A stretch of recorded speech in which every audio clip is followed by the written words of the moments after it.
Hey guys, this is WalterFootball.com After Dark Show for May 19, 2024. We're going to be looking at the Week 1 NFL lines. Kenny and I guessed them on Wednesday, but today we're going to break them down, see what we like.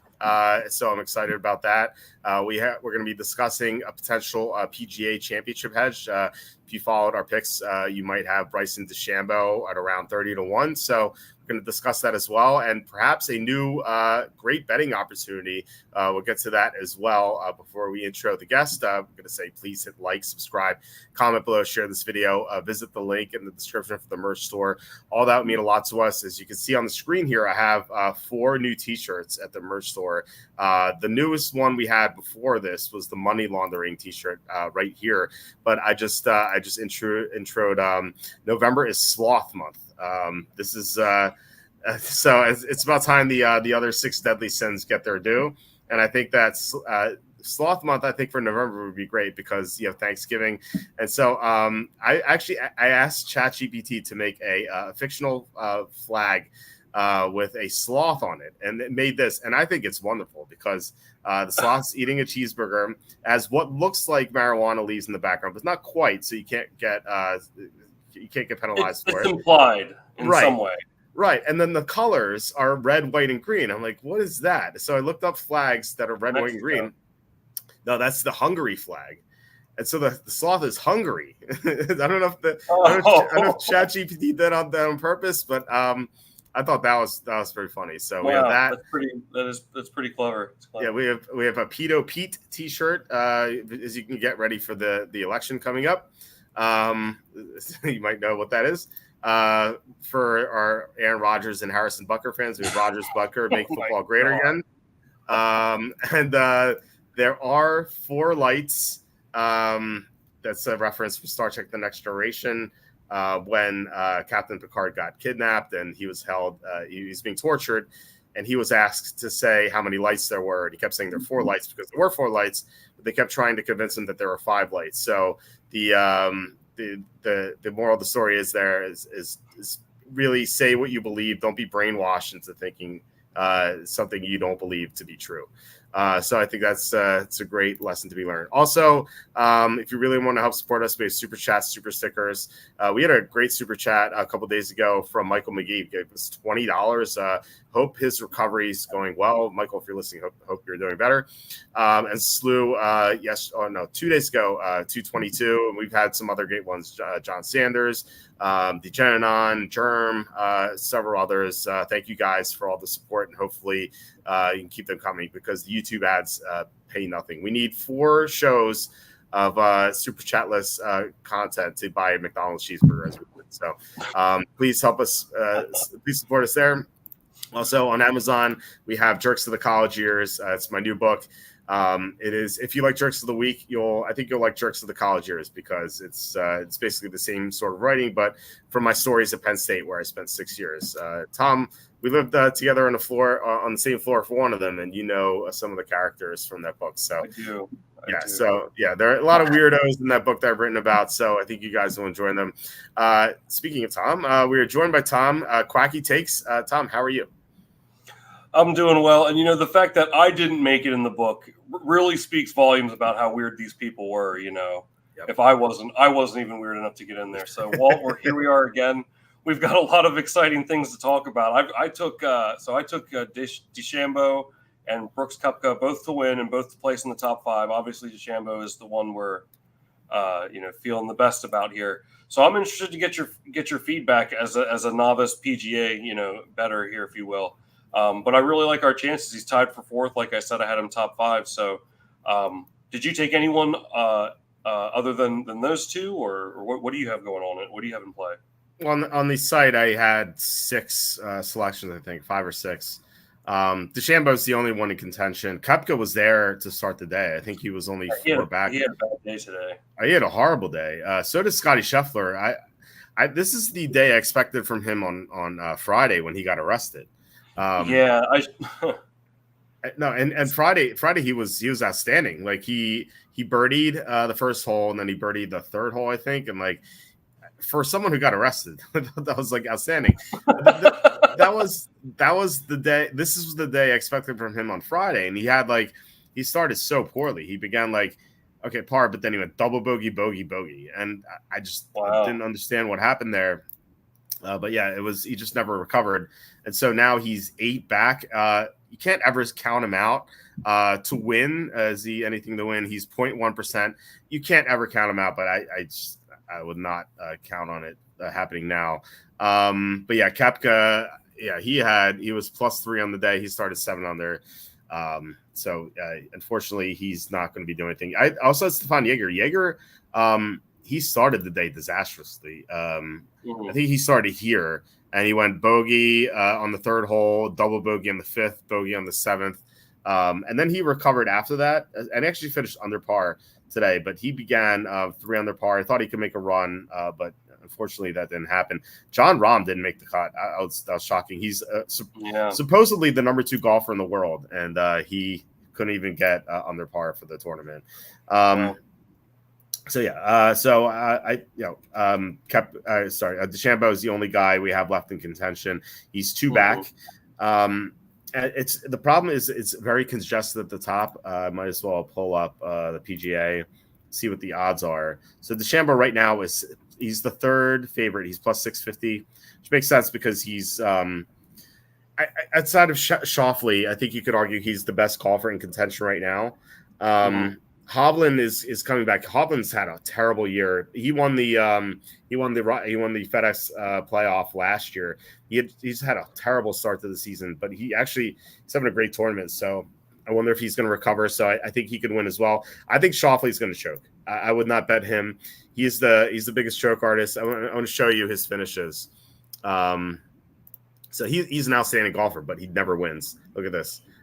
This year, so 2024, 10th, 3rd, 9th, okay, bad, 4th, 25th, 2nd, 5th, 8th, 18th, 23rd, 2nd. He is the bridesmaid of these tournaments. Like he always he's never the bride, always the bridesmaid here. Just like me, huh? Right. So yeah, he always top 5s. And I said this on Tuesday's show when we did it with Butters, Nuggets, and Jacob. I was like, I wish I could bet Schauffele to finish top 5, but not win. Unfortunately, that was not available, but it's here. I feel like he's going to choke on the final day. Colin Morikawa is tied for the lead as well. When's the last time he's won? He won the Zozo in 2023, but I don't think that was a good field. Zozo. His top competitor. He never had a chance to choke. Like, look, he finished 14 under. The 2nd and 3rd were 8 and under, and these guys are not good golfers. Bo Hostler, Eric Cole's he's decent, but he's having a terrible year. And then Ryo Ishikawa, I have no idea who that is. He finished 4th. Robbie Shelton's a terrible golfer. He finished 5th. Mian Muli's good, 6th. But yeah, this field was just horrible. So the last time Rio got 4th there. Sorry, what? Rio placed 4th? Yeah. Rio, yeah. Yeah, all dependable Rio. Exactly. So the last time Colin Morikawa won a big event, obviously the British Open here in 2021, that's 3 years ago. So I just wonder if he can do it again. Obviously, he's very skilled. I just didn't think this is a good course for him. But apparently he's defying the odds here, and I mean, he could certainly win, but he finished 3rd at the Masters. I don't think these 2 guys are going to win. So I think that there is value with someone here. And I think Bryson DeChambeau at +650 is still a decent price if you haven't bet it yet. Victor Hovland +750. I'm playing both these guys in the showdown, in the round 4 showdown. These are my 2 top guys I'm playing. So those are the 2 I bet right now. I think Lowry has a chance as well. I thought this is a good course fit for him, and he's up there too. As far as hedging is concerned, this is something I'm going to do live because there's just not a good opportunity right now. But I think we might be able to see one. So I might post something around like 2 or 3 o'clock. These guys I think are set to tee off around like 1 or 1:30. So can you pull up the leaderboard one more time? I want to see. Yeah. Here we go. What is he? Okay, he's tied for 4th. Because I'm mostly like I'll be if he gets top 5, I'll still be in the black. Mm-hmm. So that's kind of what I'm really shooting for. Yeah. What are they saying? Top 5, 55%. I mean, I don't know. You have to feel. I don't know. I feel like maybe it's even a little bit better. But like you said, it's congested at the top. It could maybe stay that way, but That does I don't those know. Maybe numbers. let it go with what I have. Those numbers don't factor in Shoffley choking, which is I'm pretty confident that's going to happen. So yeah, like I said, I'll probably post something around 2, 3, 4. If there's a chance I may not see anything. Like if DeChambeau goes bogey to start the round, then you're not going to have a chance to do anything. So hopefully he starts well, and some of these guys falter a little bit, and then we might have a chance to hedge here. But I'm feeling good about it. I think that he has a great chance to win. Like FanDuel said, he's the third favorite right now, despite being 2 back. So yeah, I mean he's an outstanding golfer. It's a great course for him. I'm not surprised that he's in contention. Kind of surprised Koepka kind of fell off today, but I mean, if DeChambeau wins, it doesn't matter. So that's where I stand with that.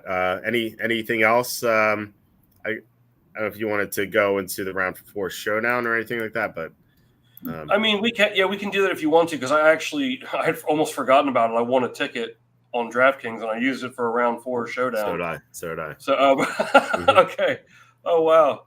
Yeah, look at us. Walter and I are often twinning, aren't we? Yes. Are we not?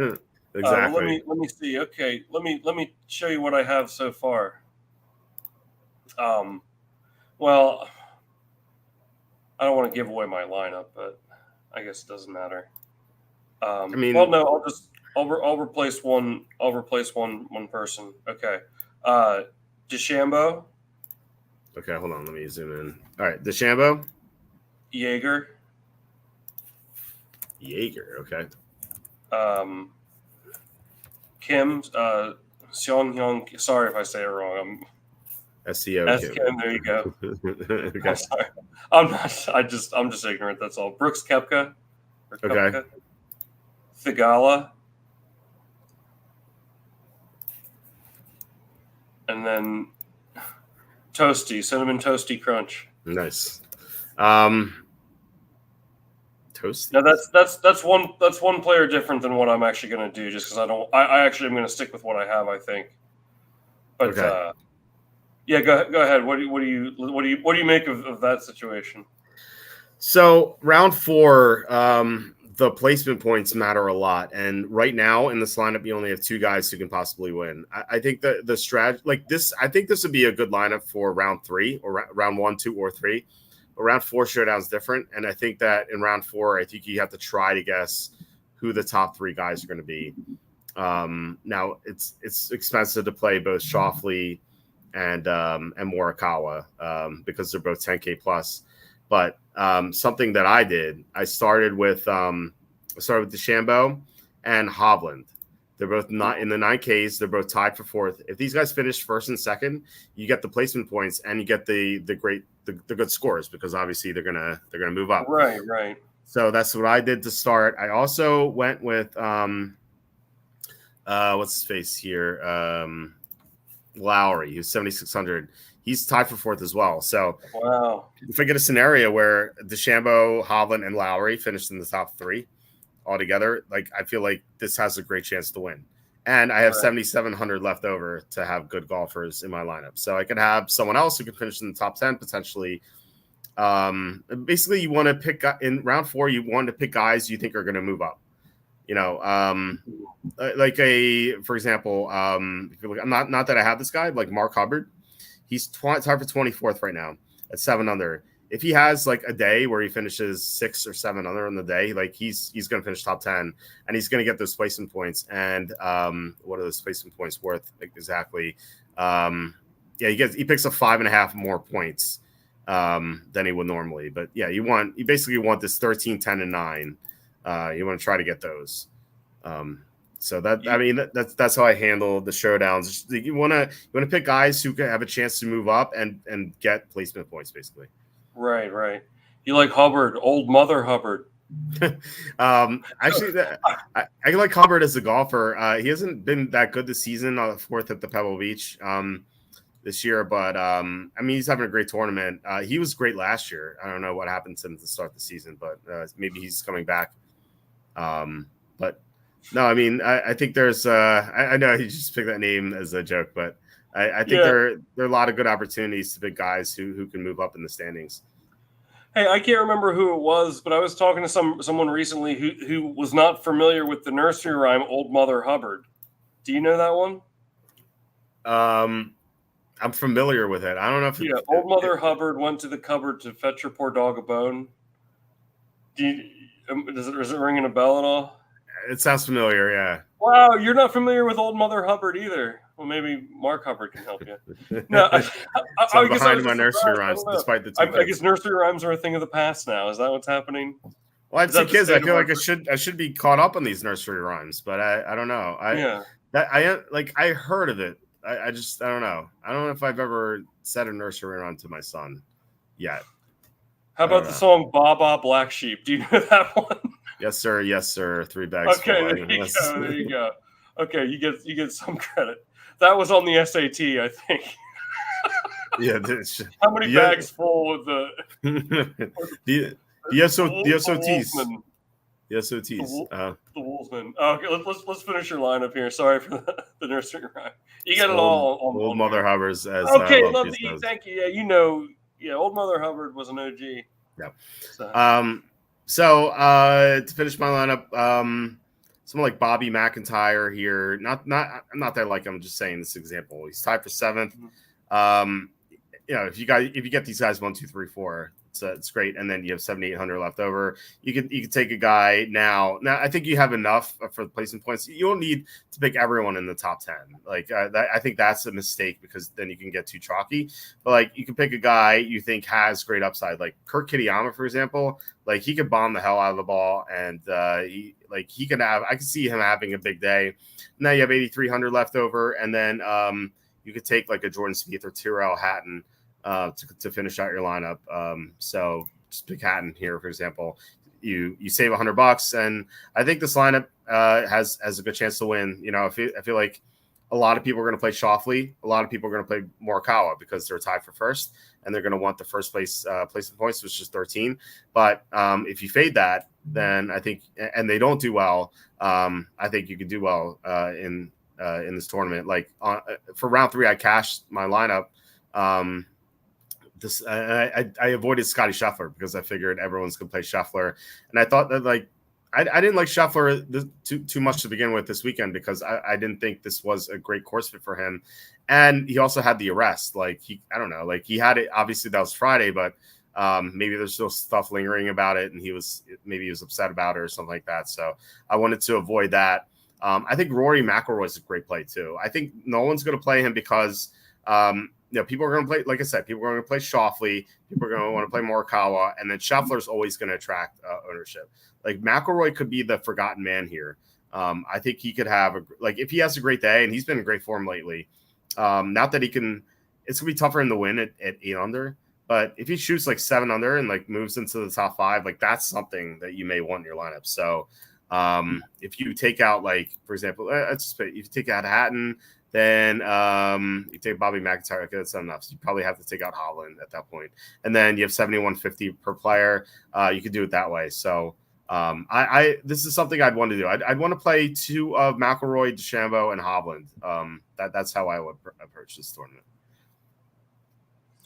Yeah, I think now that you're talking about Hovland like that, I think I'd like to put him in, maybe sub somebody up for him in my lineup. I don't know. It's a ticket I have, so I'm kind of YOLOing over here. But no, I think I do want to sneak Lowry or Hovland in there too. So I'll play around with what I had as well. But I always forget that, and I appreciate you mentioning the placement points. Like if they're far down, I kind of tend to forget that as I am new to the golf DFS. So yeah, it's only for round 4. Rounds 1, 2, 3 showdowns don't apply.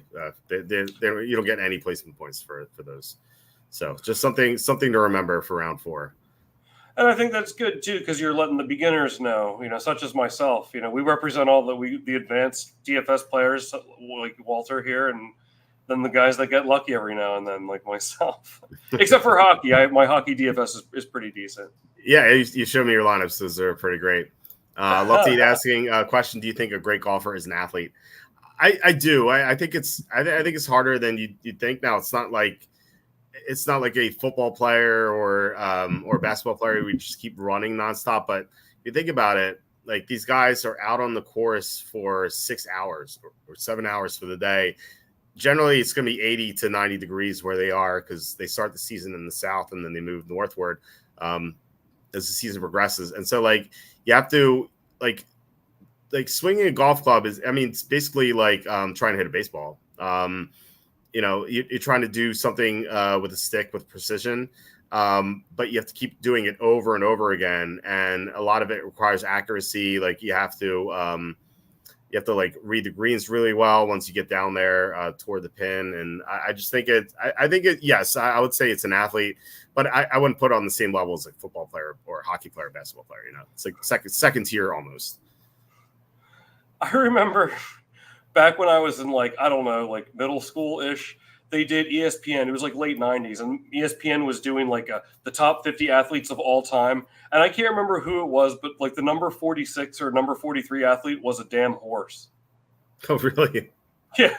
Could you imagine not only everyone could you imagine being number 44th or 44 through 50? It's like I got beat out on this, and then everyone, of course, that didn't make the list. Right. Come on.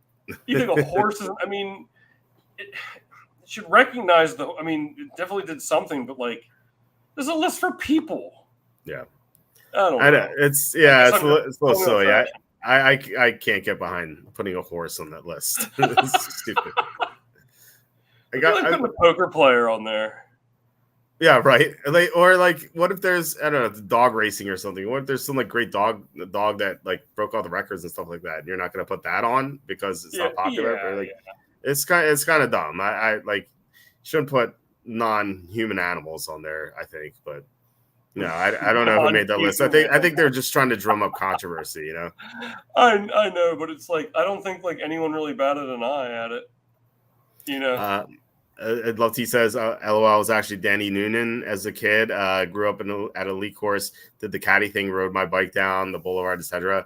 That's pretty cool. I know some people who caddied, and one of my friends, I used to be friends with this guy. He would caddy all the time, but he actually played golf for his college team. It was Division III, I think, but he still played for his college. And so he made a lot of money caddying and stuff like that. So it was always pretty cool. I always wanted to get into the golf scene, but my back is so bad. I don't think I'd be good at it, fortunately. Yeah. Have you ever played? I'm not like a real, I did chip and putt and stuff like that, but I never, and of course the goofy golf at Ocean City, New Jersey. Can't forget that, but what's it called? Goofy golf? Goofy golf at Ocean City, New Jersey. You have the clown face, you have the windmill, you have okay, one of the goofy golf. Okay. Yeah, that's, I'm sure the Live Tour goes there in March, but I always wanted to do it, but my back, like I said, my back is terrible. It gives out at a moment's notice, and I feel like if I took a swing, I would just throw out my back instantly. So I understand. I wish I could play golf, but I can't. I'd like to go to Ocean City, New Jersey. Wouldn't this be a great vacation? Head down there to play goofy golf, and on the way back, go see a Trenton Thunder game. That would be a blast. In Ocean City, they have this place called Preps Pizza. It's awesome. And it has a cult following too. My son's daycare, the woman who runs the class, I was picking my son up, and she had a Preps Pizza hoodie on, and I'm like, oh, Preps Pizza is great. She stopped. She's like, oh my god, Preps Pizza is amazing. It's just I used to go there with when I was a kid. My mom, me, and my sister we used to all go there when I was a kid, and it's still around too. It was great pizza. So that's something we could do as well during this trip that we're going to take at some point. Do you remember Canyon Pizza at Penn State? Yeah, I always went for Bella's Pizza, not Bell's. Bella. There used to be Bella's Pizza. I think it was Bella's. Yeah. No, there was a Bell's and a Bella's. Okay. We used to go to Bella's all the time. And it was great. It was $1 sliced pizza. It was the best thing in the world. I wonder if they still have that given inflation. Is it $2 now or $3? I feel like it probably it's got to be. It's got to be. Probably. I want to. I don't know anyone who goes to Penn State now, but I do want to ask someone. I have to tell you a story that I had involving Canyon Pizza. I haven't told too many people this, but I got punked real hard, man. So I was coming back. This was the year after you and I lived next door to each other. I still lived in North Halls. And it's like, it's like 2 a.m. I'm calling Canyon Pizza from my dorm to get a delivery. And like I had like a coupon or whatever it was like $15.99. So like I called them and like you know how it is on Canyon Pizza. It's like there's 18 trillion drunk kids in the street. And it's like, it's loud, it's noisy. Like they're not really like trying to be like the pillar of customer service. It's like, give me your order and let's go. It's like, and that's understood, whatever. Yeah, it's like, so like soup Nazi. You have to like move over. Yeah. But like, it was weird because I remember I was like, it didn't seem like there was like the background. There wasn't like a lot of background noise when this person answered the phone, but he's like, yeah, like, what do you want? And I was like, oh, like I got this coupon for this. He's like, okay. So like the large, like pepperoni and like the wings, where he's like, okay, like total's like $16.42. Like we'll have it out there in like half an hour. So I was like, okay. And I remember thinking, I was like, that total didn't sound right, like with the tax. But I was like, maybe they're just busy, is in a hurry, like he hit a wrong button or something, whatever. So like I'm waiting for like an hour 15 minutes goes by. I'm like, what could be taking so long? I looked at my phone. I realized I called the wrong number.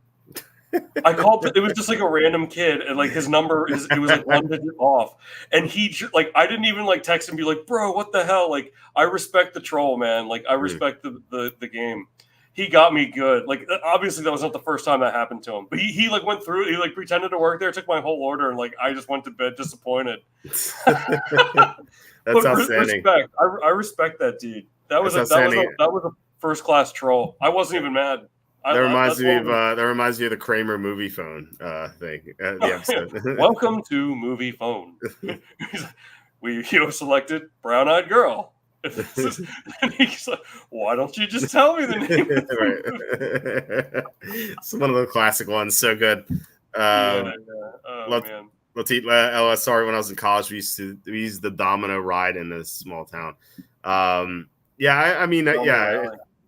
feel like you have to rely on the chains in that sort of scene. But at Penn State, they used to have there's like 10 or at least 10 like establishments that would be open until like 4 a.m. and they would serve $1 pizza. So like as soon as the bars closed at 2, there'd be like a stampede just to get free pizza. Like we used to leave the bar at like 1:40 just to beat the crowd. Like it was just like a madhouse trying to get the pizza. And in my book, I have a story about a football player who played for Penn State and one of my female friends in Bella's Pizza. Is a funny interaction, so I definitely recommend that. But Lefty also says CC's horrible pizza. I like some of the stuff they had because they had some creative pieces. Like they had macaroni cheese pizza, which like when I tell people that, like, ew, no, it was actually really good. So I always liked eating there.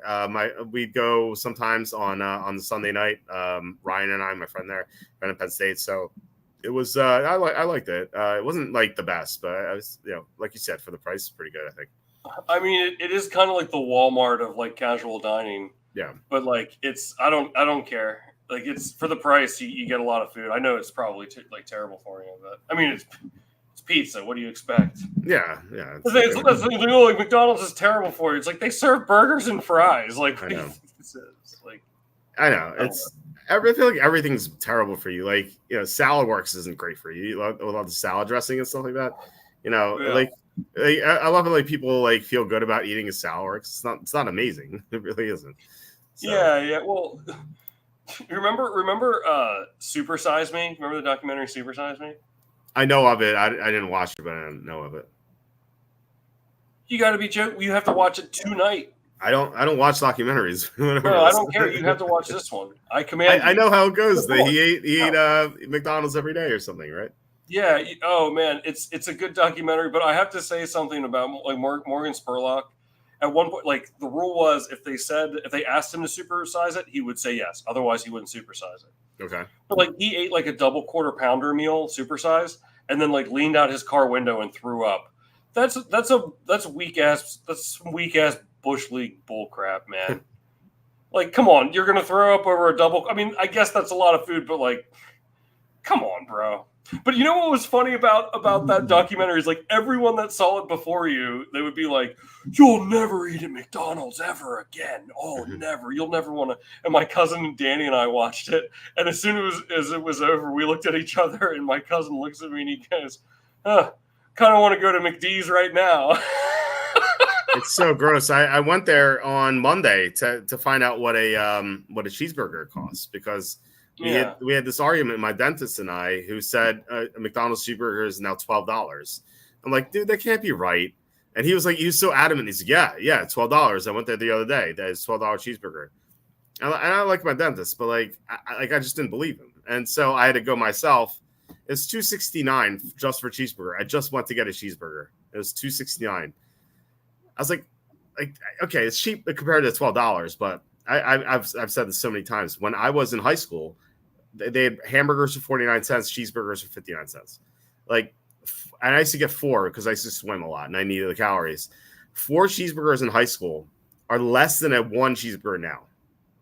Think about that inflation. 49 cents. Think about that inflation. That's pretty miserable. Yeah. Man. And I had this one burger. I didn't get anything else. I just got the cheeseburger. It was not good, man. It was like pedestrian. It was like subpar food. I'd say grade it like 3 out of 10. It was not good. Oh, I didn't realize we were in the presence of a food critic here too. It's so gross, man. It felt like rat meat almost. No, I know. I'm just messing with you. Yeah, it was horrible. But Love to Eat says Godfather's best taco pizza. I've never heard of Godfather's. Where is Godfather's? I'd love to know. And then Beavis and Butthead did a great riff on that. You know what else is good is Grotto Pizza in Ocean City, Maryland. Oh, I love Grotto Pizza because I have family on the Delaware shores, Rehoboth Beach and area, Bethany Beach area. I have some very fond and nostalgic. It brings me a lot of nostalgia. Just the atmosphere of being there and they had a location there on the boardwalk at Bethany or on Rehoboth, and I really like Grotto Pizza as well. That's like a staple of memory of my childhood. So. Dude, they have 3 Grotto Pizzas on Rehoboth Beach, on the boardwalk. Yeah, I know. And it's great. I'm not going to complain because it's awesome, but I was so pissed. I usually don't complain. I never complain about anything, and I guess I didn't really. But we took a family vacation. My wife and I and my son.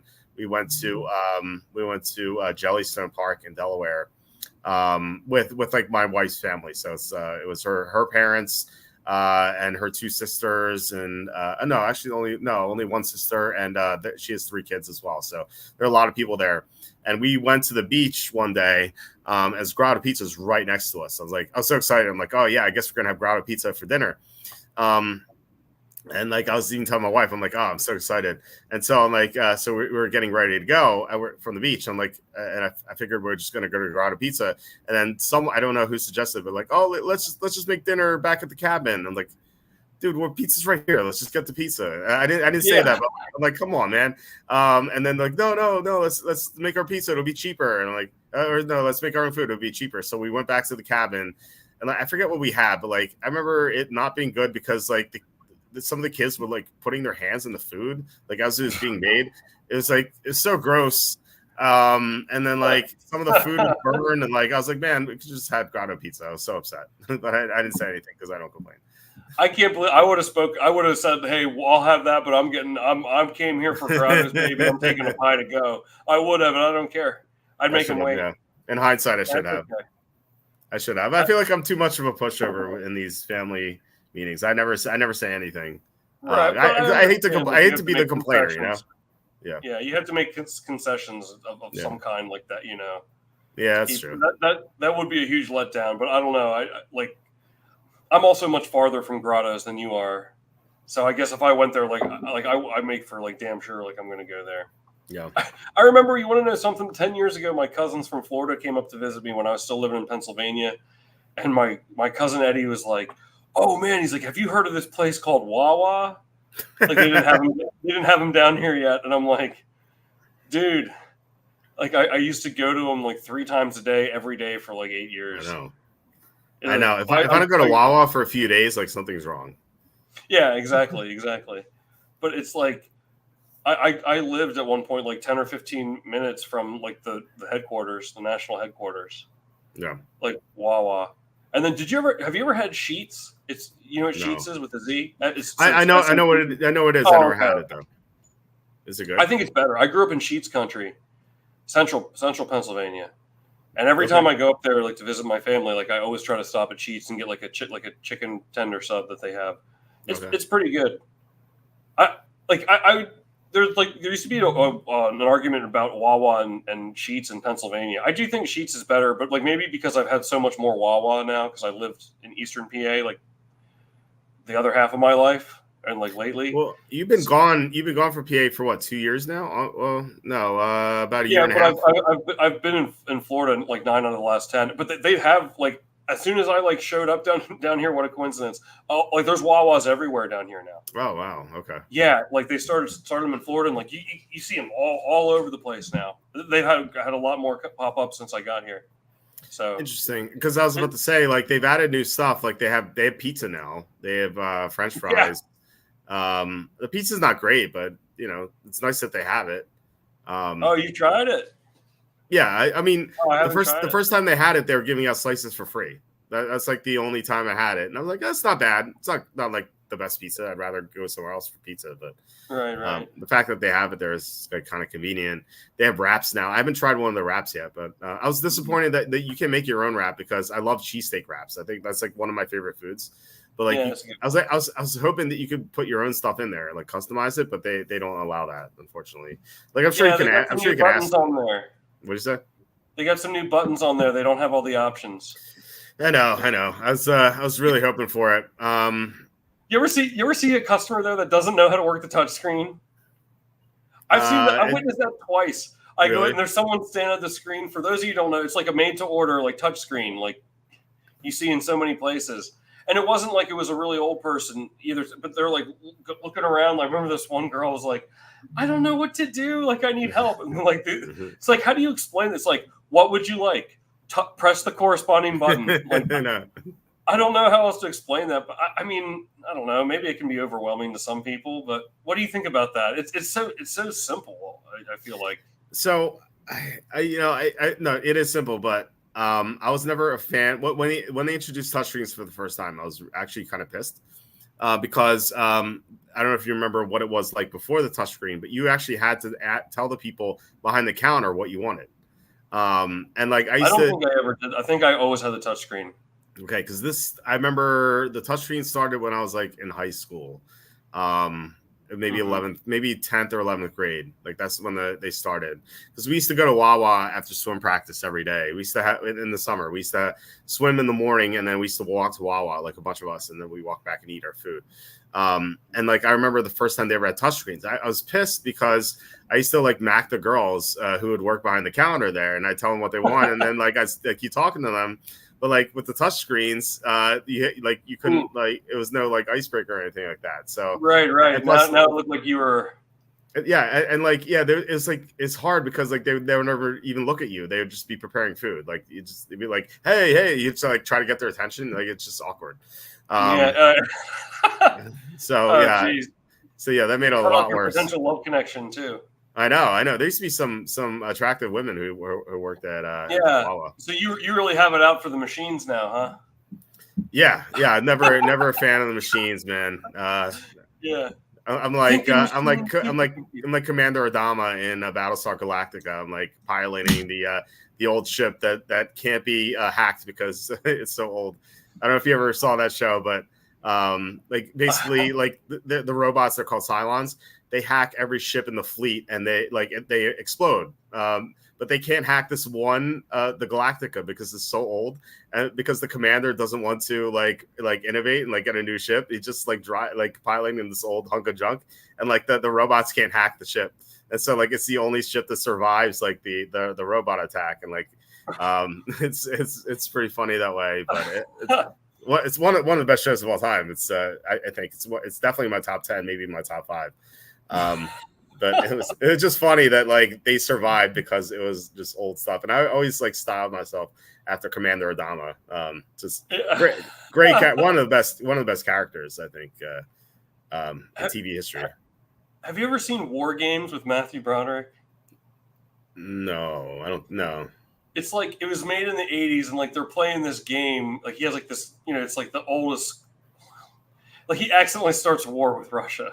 Like, through the game, it's so like I mean, it has its moments, but like then like they get the mill. It's like, what did you do? Like it was like a misinterpretation. He thought it was just a game, and but like Russia took it as like we were actually threatening them for war. Mm-hmm. And they're like, how do we call this off? And like he just typed in the game number of players 0, and that like I don't know like glitched it out or something, and everything was fine.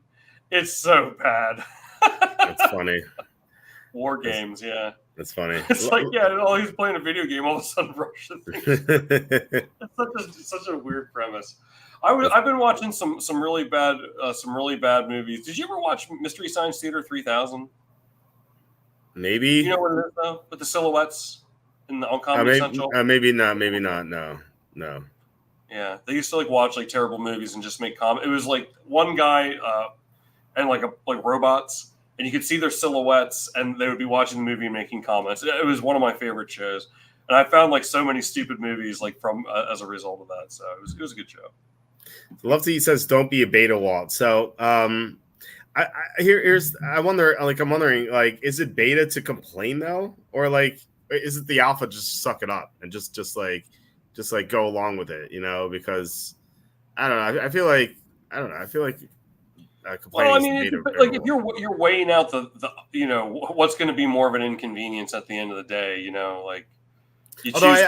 I do think the alpha move is what you said. I was like, yeah, I'm just gonna get a pizza. I'm just doing my own thing. Like, I think that's the alpha. Maybe beta is not complaining, and then like gamma is complaining. If you want to keep going down the chain. Yeah. Alpha, beta, gamma, delta, epsilon, zeta, eta, theta, iota, kappa, lambda, mu, xi, omicron, prime. I almost had the whole thing. I used to know the whole Greek alphabet. What's the last one? Is the last one omega? Yeah, alpha, beta, gamma, delta, epsilon, zeta, eta, theta, iota, kappa, lambda, mu, xi, omicron, rho, sigma, tau, phi, chi, psi, omega. I think that's it. Yeah, omega. Maybe the omega one is complaining. You call it that. And then but omega I thought was high ranking too in a way. Oh, is it? I don't know. I just assumed this say last. Like Christianity, like that. They say like God isn't that like traditional in like religion, like the alpha and the omega. They're just like, or does that just mean like it's everything?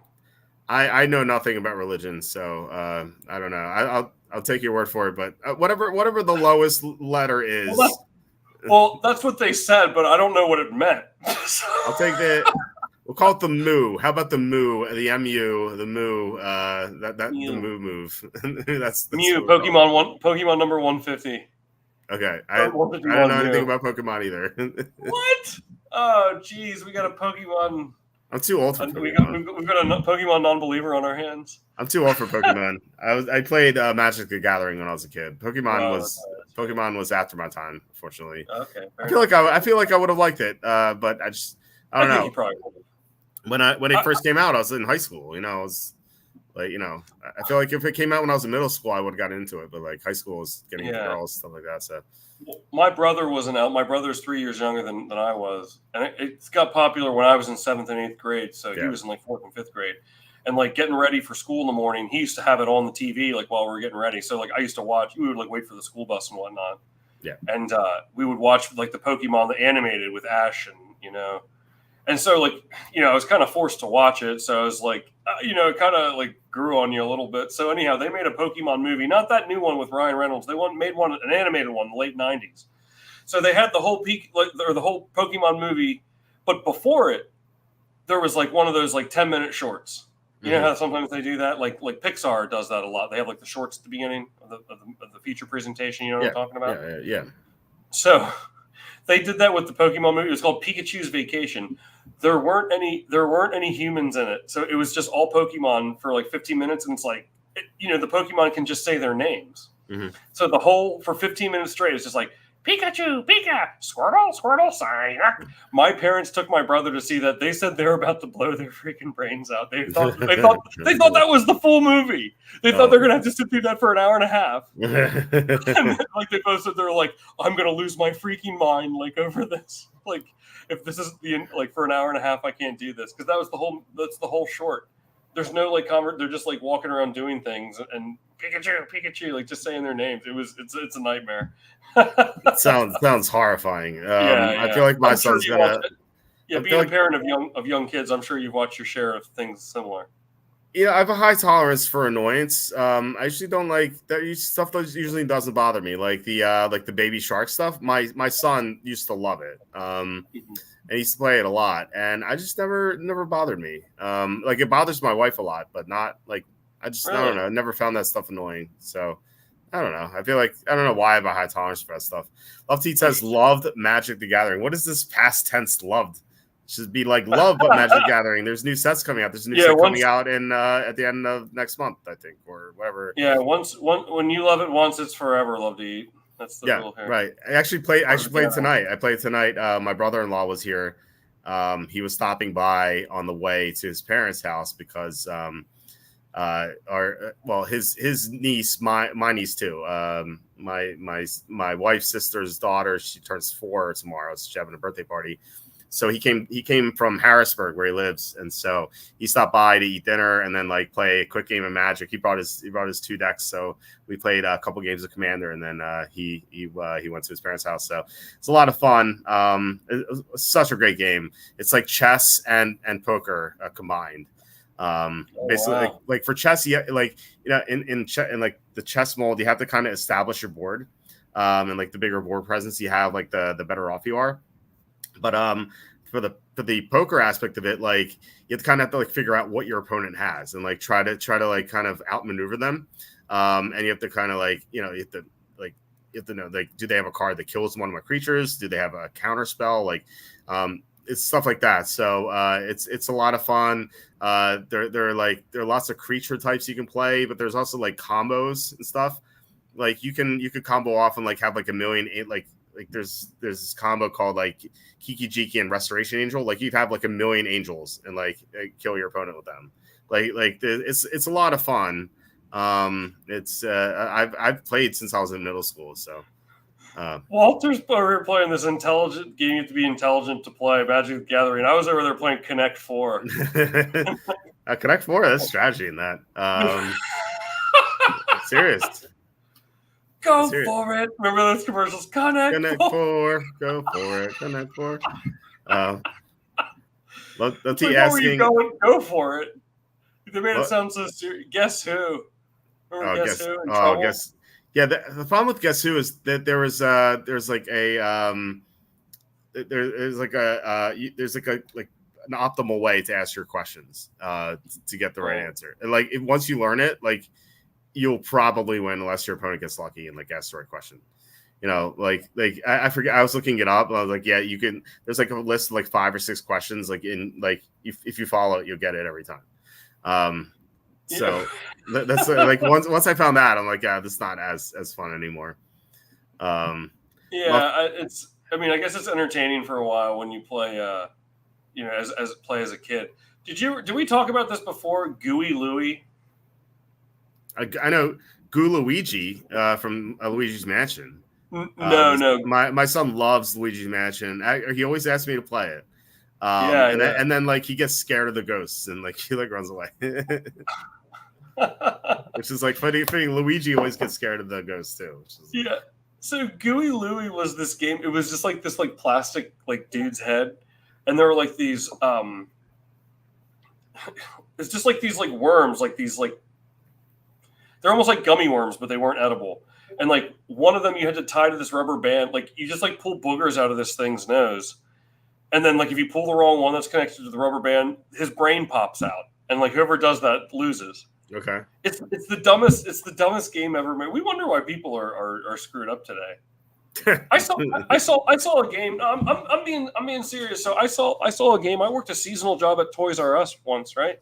Mm-hmm. And there was a game. I'm not kidding you. I think this is really strange. It's called Don't Step in It. And the object of it, there's like a blindfold, and like the object is like don't step in a fake piece of dog crap. It's a game for kids. It's like we wonder why people are screwed up in the head. There was one called, I can't remember what it was called, but like you actually fish it out of the toilet. It's like, wow, what?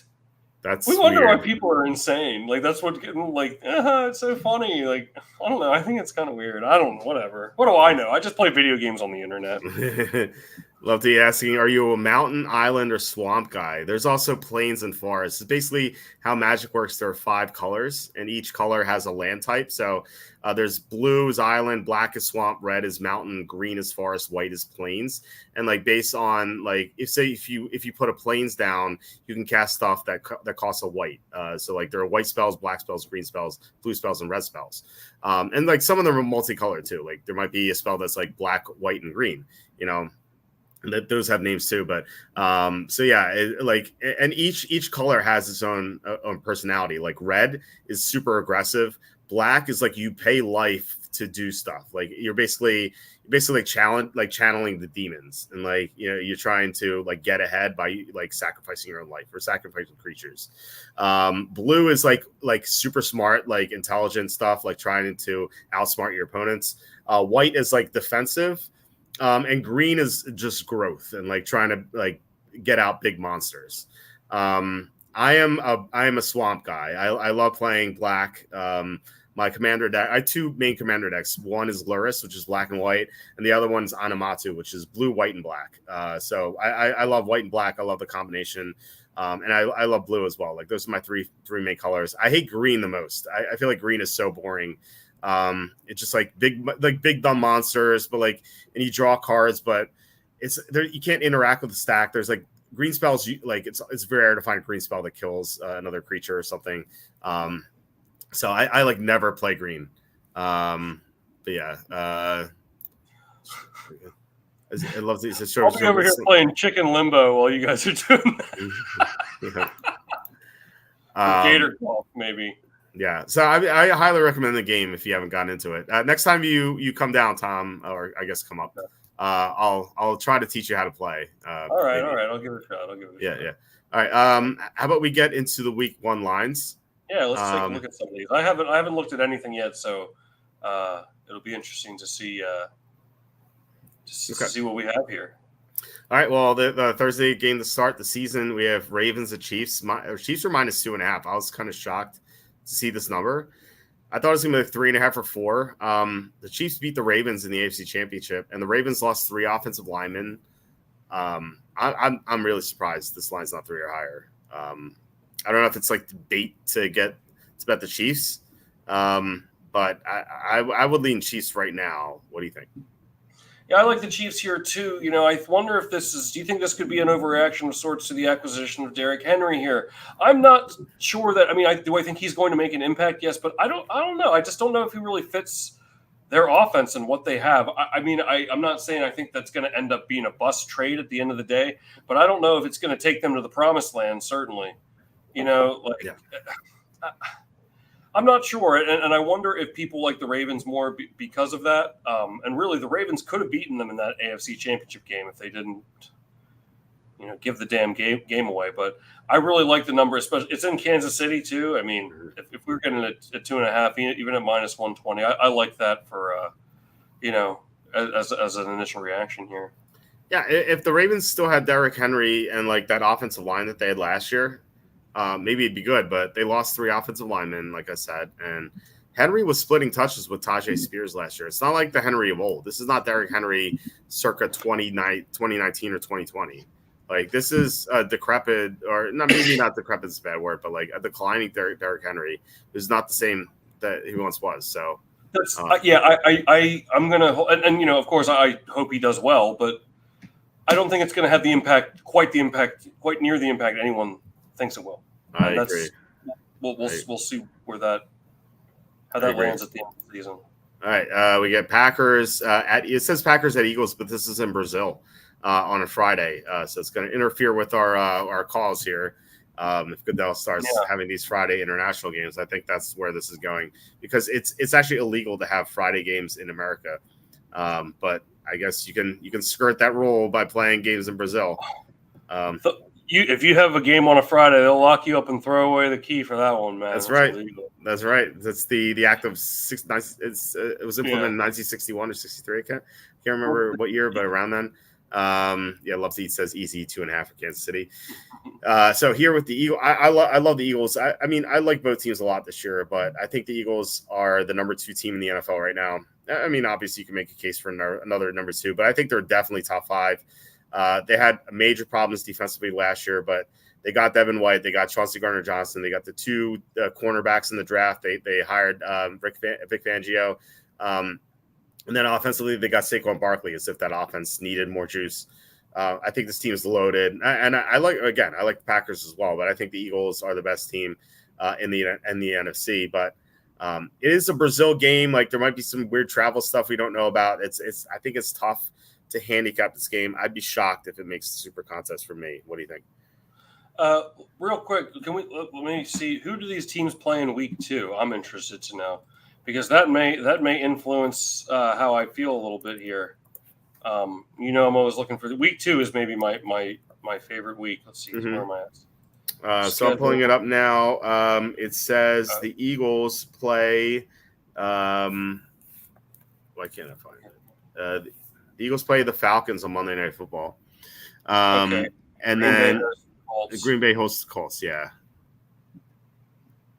Okay. So what does that tell you?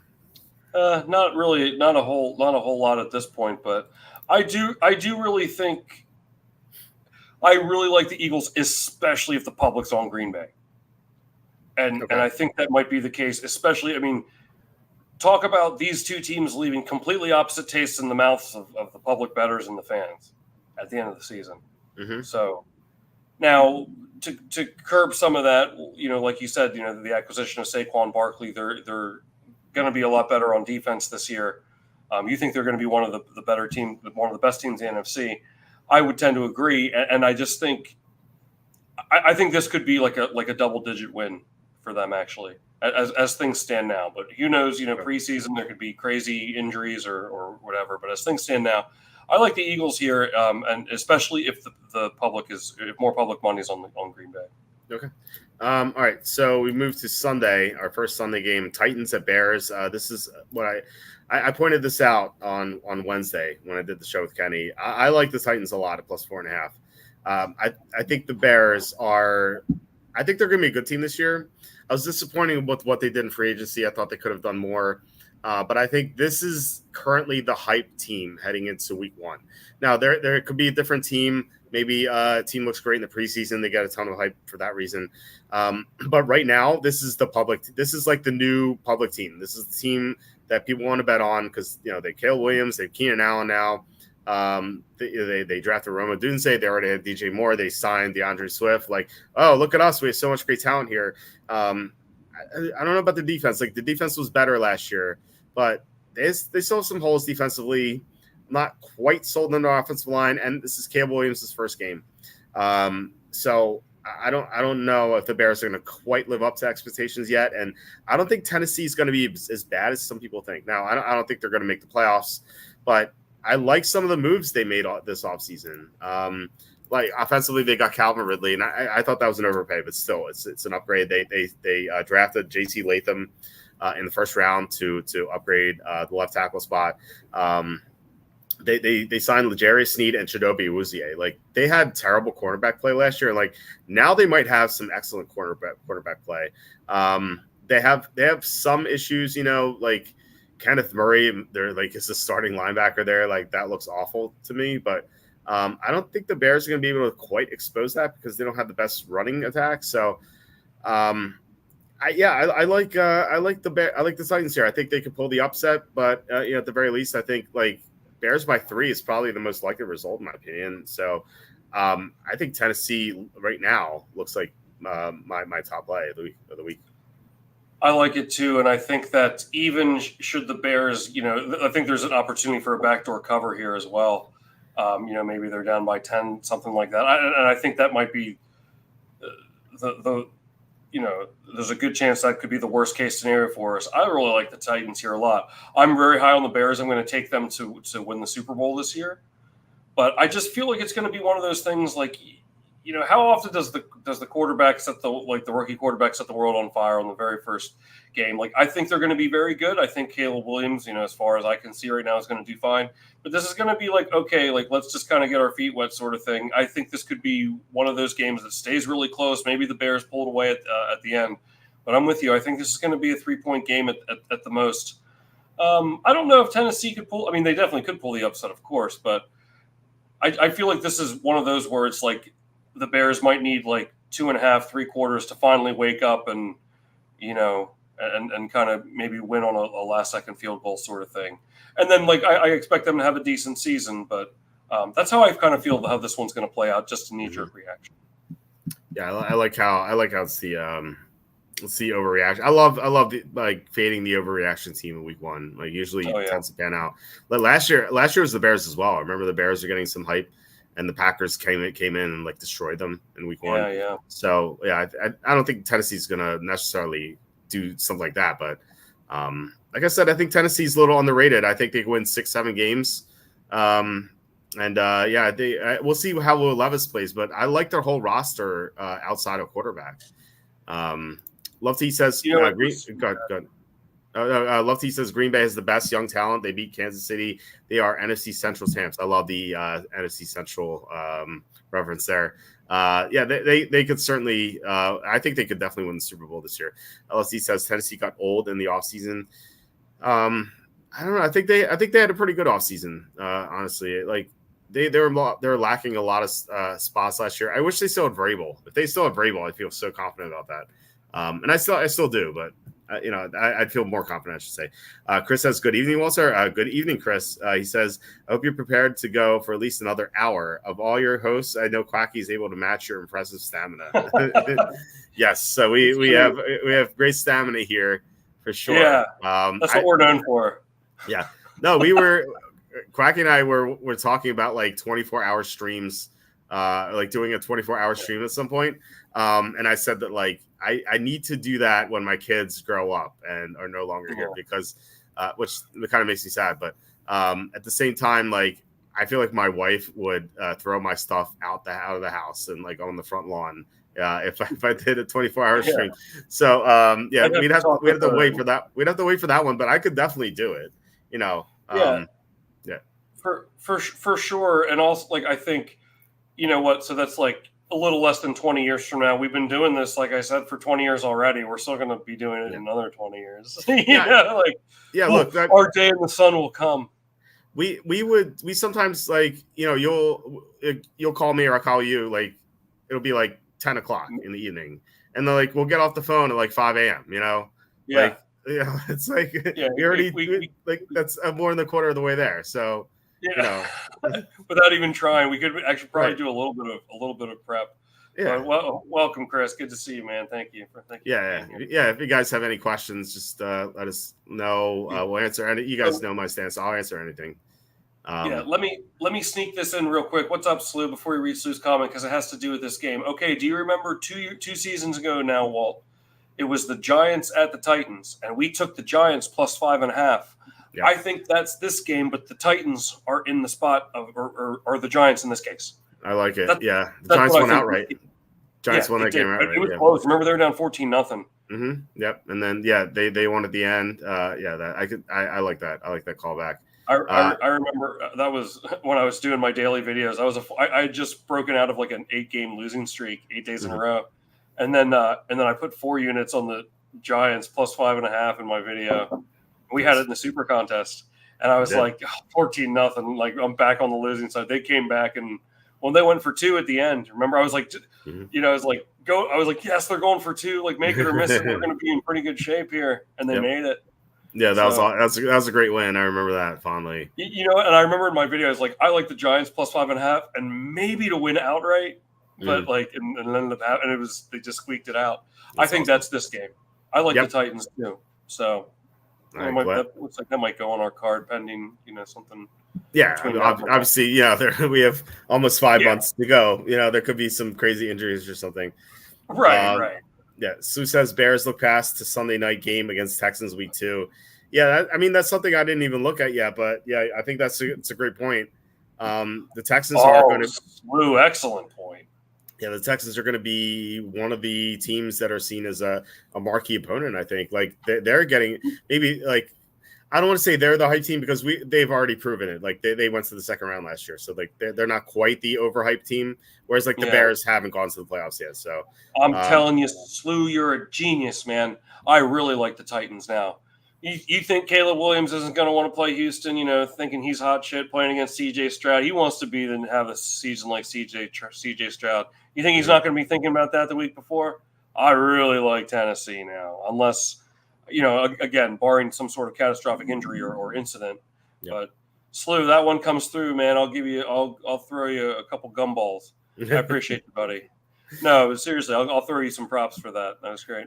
Hey, thanks, love to you, Professor Q. I like that. Chris says, I hope Nuggets' wife didn't throw him out, at least not on his birthday. It was really funny that at the end of the Tuesday show, I don't know if you tuned in, but Nuggets' wife kept yelling at him because we were taking too long on the show, and like she wanted she's like, when is the show gonna end? So it was funny, but no, she was kind enough to buy the book, my Jerks to the College Years book. So yeah, that was great. Nuggets and Butters, they're both great.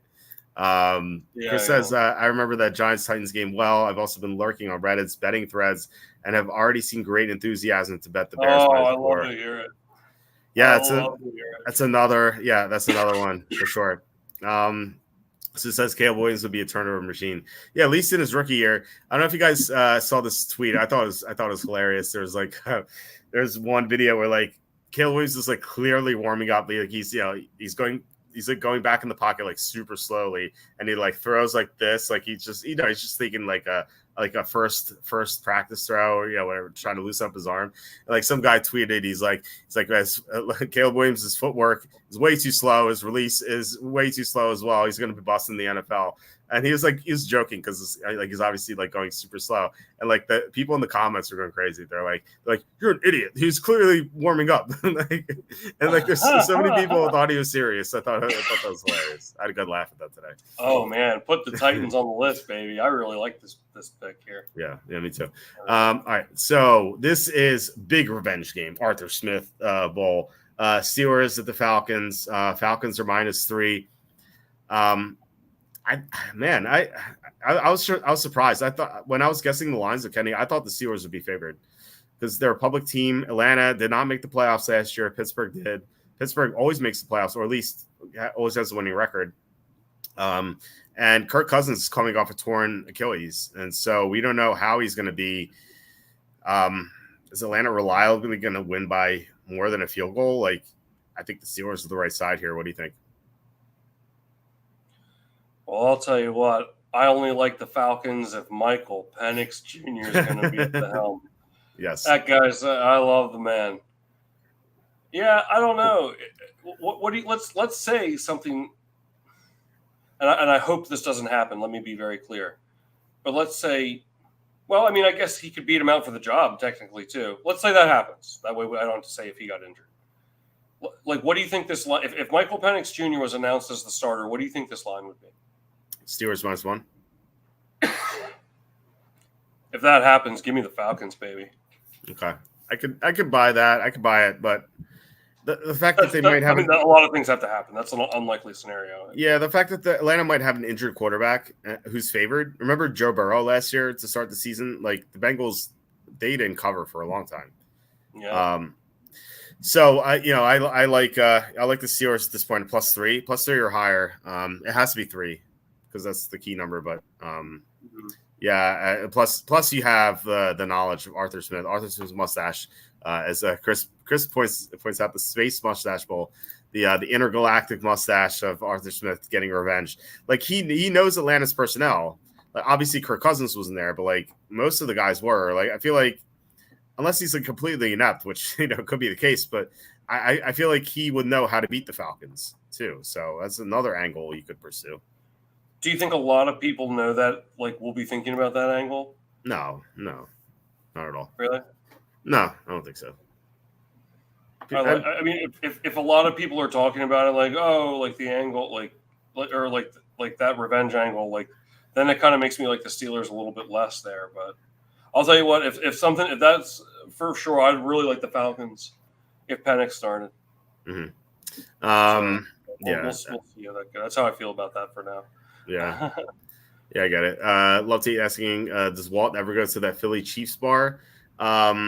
No, I haven't, because, with my kids, I haven't been to a bar in so long. It's been a while. It's been a while.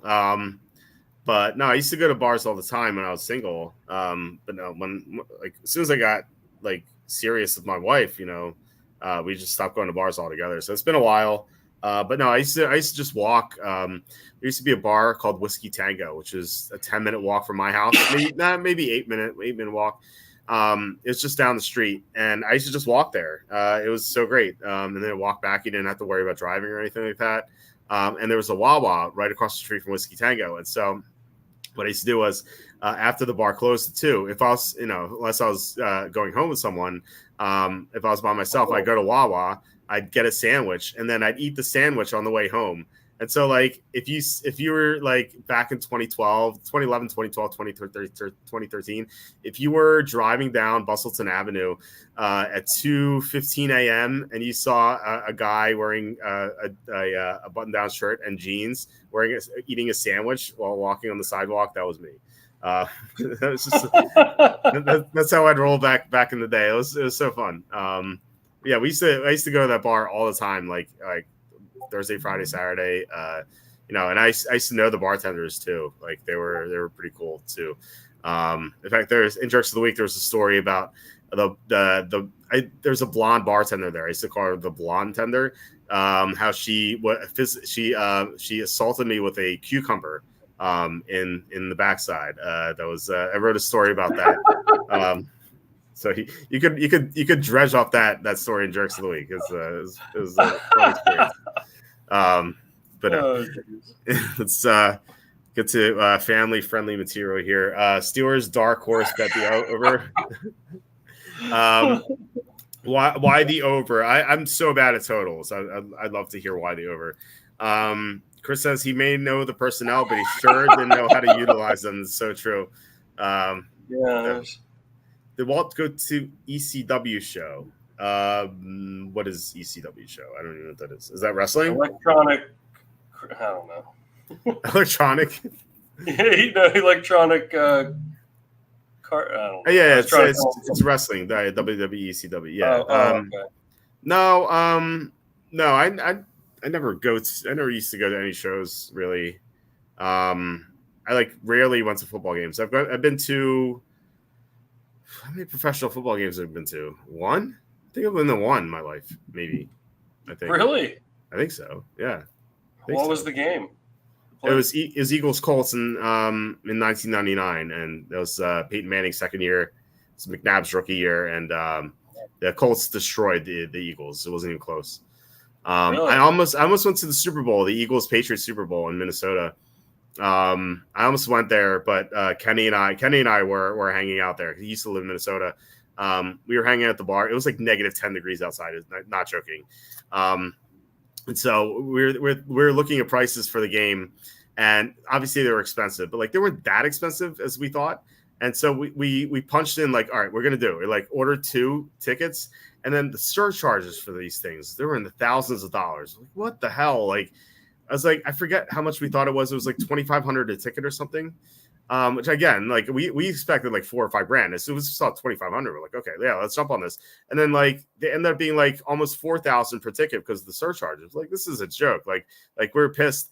And Kenny's do you want to do this? I'm so angry. I don't know. And then I don't know who pointed this out. I think Kenny pointed it out. He's like, yeah, if we go, we're gonna have to stand outside in security for a half hour. I'm oh, dude, it's so cold outside. I don't feel like standing outside. So that's the story of how we almost went to we almost went to the Super Bowl, and I actually regret not going because it would have been a fun experience. And it's basically what life is, just great experiences and stuff, and just remembering them. But it was still fun watching the game with Kenny. We still had a good time. So you're muted.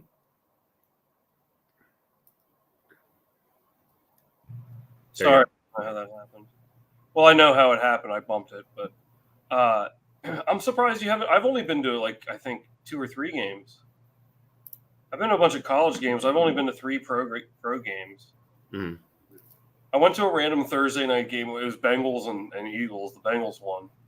I remember there was a guy there wearing a Dallas Cowboys jersey. He was in Philly. It's like, what are you doing, man? What are you I thought the Eagles were playing. I thought the Cowboys were playing. Sorry, I bought the wrong Yeah. ticket. It's like, guy's got a death wish, I guess. I mean, he's just looking. He had a scowl on his face. He just seemed like he's looking for trouble. I don't know. Yeah, I always felt like there's a lot of Cowboys fans in Philly. I always thought that they were just like miserable people who were like contrarians. You know, Yeah. I went to. It was Trevor Lawrence's rookie year, week 2. I went to Broncos and Jaguars. Oh my! It was like the most boring game ever. And the Broncos won. Yeah, I'm trying to think. I don't think I've been to any other. I don't get to a lot of games either. So I've been to a good amount of basketball games. I went to a lot of Orlando Magic games. Okay. Yeah, I've been to a lot of Sixer games too. I've only been to one NHL game. It was actually the second ever game in the Vegas Golden Knights. I was out in Vegas. It was their second game in franchise history, and I got like a souvenir puck. Matt Duchene was on the Avalanche, and during the warm-ups, he flipped it over the glass. I was like 4th row. It was right to me, and I caught it. And it says like Avalanche versus Golden Knights with the date on it. Oh, cool. So, yeah, I'll have to bring it on here sometime. Show you all my memorabilia. Yeah. Speaking of hockey, we got Canucks Oilers Game 7. I don't know when that is, but yeah, I got a hedge. I was hoping not to. Yeah, it's tomorrow night. I was hoping that Canucks would just win tonight.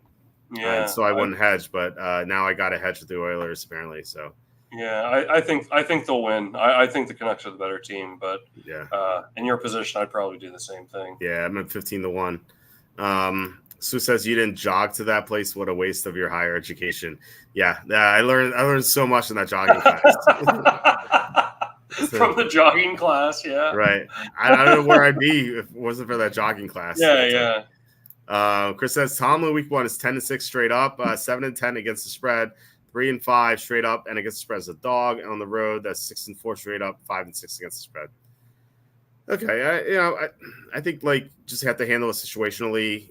Last week they got destroyed. I mean, last year they got destroyed by the Niners in week 1. I don't know if that could I don't know if that has any application to this year. I mean, 7-10 against the spread is not ideal, but he's 10-6 straight up. So. I don't know. And does he deserve to be an underdog against Atlanta? That's the question. I feel like Pittsburgh's a better team. It's not like they're playing a great team. If they're playing Kansas City or the Eagles or the Bengals or something like that, then maybe you could argue it's not good. But then again, remember a couple years ago, they almost beat the Bengals in week 1. That game went to overtime. Actually, they did beat the Bengals, didn't they? They beat the Bengals in overtime. Yeah, Bengals lost that game. Yeah, TJ Watt got hurt, but they still beat the Bengals. So. Yeah, if they could win in Cincinnati a couple years ago, they could win in Atlanta for sure. Yes, it's not helpful stats, but there you go. Thanks, Killer Clown Sports from Outer Space. Oh, nice! I love Killer Clowns from Outer Space. Hey, ECW Arena Philly. Yeah, I have not gone there.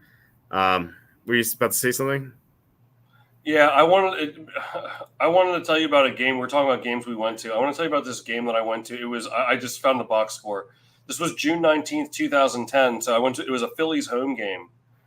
And, dude, and the Phillies had Cole Hamels. So, they're 2 years removed from winning the World Series. They went to the World Series the year prior. So they're still, a really good team. They played the Minnesota Twins. They're up by 5 in the 9th inning. Phillies are up by 5 in the 9th inning. And Jim Thome, pinch hit for the Twins. And everyone, because he used to play for the Phillies, and everyone was, clapping, hey, we appreciate you. Friggin' hit a home run. Mm-hmm. It's thanks. We appreciate you for what you did, but you weren't supposed to do that. Yeah. So do you remember in 2008, Brad Lidge was perfect. He didn't blow any saves, but he always made it interesting. And then finally he blew a save in 2009. And it was just a parade of bad relievers, Contreras, Bastardo. And then when Lidge came in, it's so I just remember they're up 9-4 in the 9th inning. And we didn't go home. I went with my buddy Mike. And with 2 outs in the top of the 9th, Joe Mauer hit a 2-run homer off of Lidge to tie the freaking game. Yeah. And the Twins won in extra innings. They were up 5 runs in the 9th inning. I swear, I'm telling you, it's a non-zero number. There is somebody that was at that game that doesn't know the Phillies lost. It's probably like true. they left early and they're like never checked the score again, like a casual fan or someone that's not even really a fan, you know, and like is never going to look at the standings like ever again. Yeah. But like, Yeah, I could buy that. I could buy like maybe they were drunk too. I could buy that. Yeah, like they might not go back and check the score. That was I couldn't believe the meltdown that I was witnessing. It was horrible. It's horrible. Yeah. Chris says I can remember Mick Foley talking about the ECW arena. If you go back and watch those old videos, you notice there was not a single woman in the crowd. Okay. Cassandra says I doubt Kenny would have paid $1 for surcharge. Why do you doubt that? Kenny, Kenny's pretty generous. Like he sent me this microphone here for free. Now, unfortunately, it broke. He sent it 7 years ago, so it lasted 7 years. He sent it to me for free, like just, and he paid for the shipping and everything. Like he didn't even ask me for that. So yeah, Kenny's pretty generous. So I don't know, but it was. I thought you were going to say he gave you the $1 back. Okay, yeah. Like, oh, he's very generous, that $1. Yeah. No. No. I know Kenny's. No. Yeah. Okay. Yeah. He says Kenny talks about how cheap he is all the time. I feel like I don't know. I feel like Kenny's. I don't know. I don't think he's cheap. I like maybe like he might try to save a buck or here or two, but like. You know, he is like the fact that he sent me this microphone, and it's like $60-$70. Like he just sent it to me, you know. So I don't know. It depends. It might depend on what it is. So Chris says I think the last NFL game was Jets Bills or whatever one got moved to Detroit because of the snow. Oh yeah, that was brutal. Chris says but the Avs wish Matt Duchene was still on their side last night. Don't know who that is. Stars won that series. Stars eliminated the Avalanche last night, so Dallas moved on. I bet they did wish that, Chris. Yeah. Love T says NFC South is wide open. If Kirk Cousins is what we think he could be, then I'd say no, but he might have an issue with the Achilles. So yeah, it could be right. And then no way, man. What? Penix Jr. is gonna lead him to the promised land. I'm telling you, it's true. All right, so Jaguars, Dolphins. Dolphins are favored at 3.5. It's tough to bet against the Dolphins in 1:00 home games in September because it's going to be like 95 and humid there. Now, granted, the Jaguars are used to playing outside, but Miami's stadium is set up where the Dolphins and John Sanders pointed this out, so credit to him. The Dolphins sideline is cooled off by the shade, so it's like 20 degrees cooler than the opposing sideline. So the Jaguars in colored uniforms, they might have some issues here. So I'm inclined to take Miami, but then again, like I think the Jaguars are underrated because they had that colossal collapse last year. They were 8-3. They only won one game down the stretch, and that was against Carolina. But like Trevor Lawrence is so injured. It was like a new injury for him every week. So it's a tough one for me. I like Miami right now, but I don't have a good feel for this. What do you think? I see someone on here saying Luis Gonzalez saying the Bucks are going to win it. I don't know. The Buccaneers. I don't know. I think the Buccaneers could maybe sneak in there, Lou. What do you think? I don't know. I'm probably staying away from this one, Walt. My gut reaction. I mean, I do kind of like the I don't know. I hate this Dolphins team, but I'm so plagued with the Dolphins now moving forward because I just don't want to touch their games after I bet the Broncos when they lost 70-20 against the Dolphins. Yeah. So it's like I just feel strange about this one. I too think that the Jaguars are going to have a better season than they did last year. I mean, they had an absolute – it was a complete and utter collapse.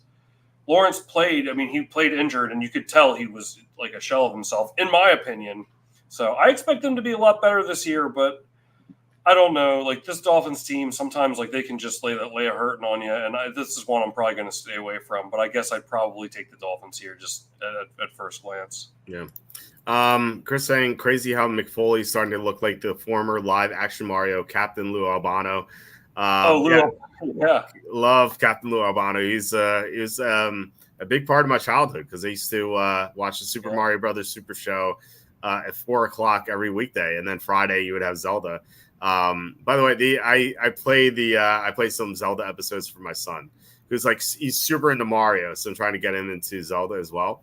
And like the first episode of the Zelda cartoon, like Link like wakes up and like he looks out the window and he's like, man, the view is great here. And he's like looking down and like the Princess Zelda is dressing and like you can see her cleavage and like he's just like staring at her cleavage. So like this would not be made this day and age. Just so funny how things have changed.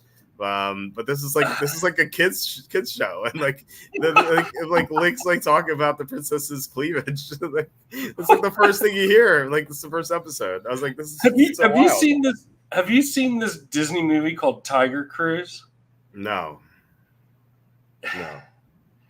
It's weird on some. I don't want to get into it's a movie for children about the military's reaction to 9/11. It's so strange. It's so strange. We'll just leave it at that.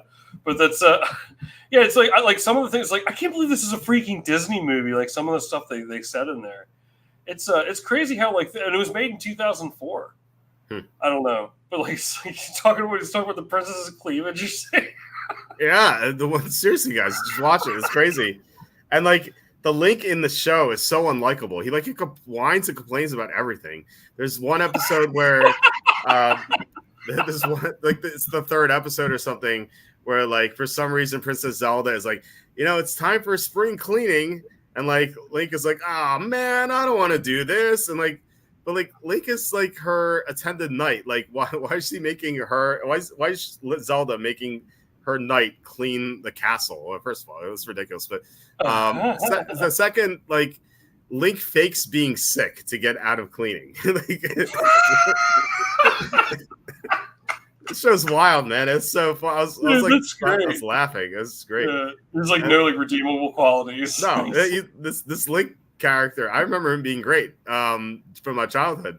But like he's just like whines and complains. Like he's like and like he always says like the old thing is like, excuse me, princess. Like like he always asks for a kiss and like it's just I don't know. He's very unlikable, but it's very funny at the same time. I'd recommend rewatching it because I was like dying and like my son was into it because like whenever Link would fight the bad guys, he'd go and he'd like try to mimic what Link is doing. Yeah. So like my son who's only 2, like he was having a blast watching it, but like, I was like laughing at how like despicable Link is. Like just the whining. Yeah. I don't care about him like looking at his cleavage, but like the fact that like it's like the first thing he says, and then like he like I said, he complains about everything. Like it's like just whines, like doesn't want to do anything. He just wants to like sleep in. Like this is supposed to be Hyrule's like savior, like the courageous swordsman. Like he goes like it's like, oh, I'm so tired of fighting bad guys. I wish I could sleep in. I gotta see this. It's so funny. Oh man. What do we got on tap next year? Well, a couple of comments here. Okay. Dolphins host the Bills Thursday, week 2. Yes, good point. Look ahead. The Dolphins and Bills play Thursday night football, week 2. So yes, that's a reason to take the Jaguars. But then again, it is going to be super hot.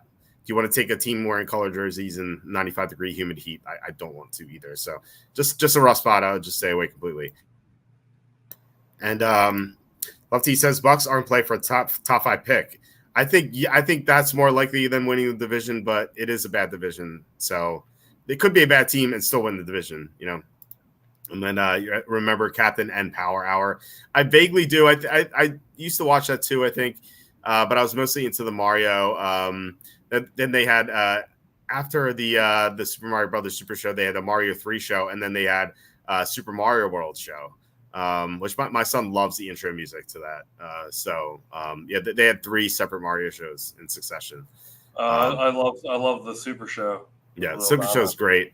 All right, let's get to the next game. It's Patriots at Bengals. And I said this Wednesday when I was first introing this game and like we were guessing the lines. I was like, man, Tom Brady's got to be favored by 3. Like for some reason, my brain kind of like went back in time, kind of like Desmond from Lost. Oh wow! Like I was like stuck in time, like 8 years ago. And like I was like, wait a second, like Brady's not here anymore. So I mean, the Patriots are a tough team to bet because they could be so bad this year. But I do think their defense is going to be good. And we have Joe Burrow has a horrendous track record to start the year. The first 2 weeks of the season, I can't remember. I don't know what the I'm going to look it up while you talk. But like Joe Burrow has just a terrible track record in the first couple weeks of the season. So I'm inclined to take the Patriots, but I'm not really excited to do so. What do you think? I feel the same way. I really think that this could be a blowout on the for the Bengals, but because as I have voiced in previous shows, that I would consider taking Patriots win total under 3.5 this year. I think they're going to be pretty bad.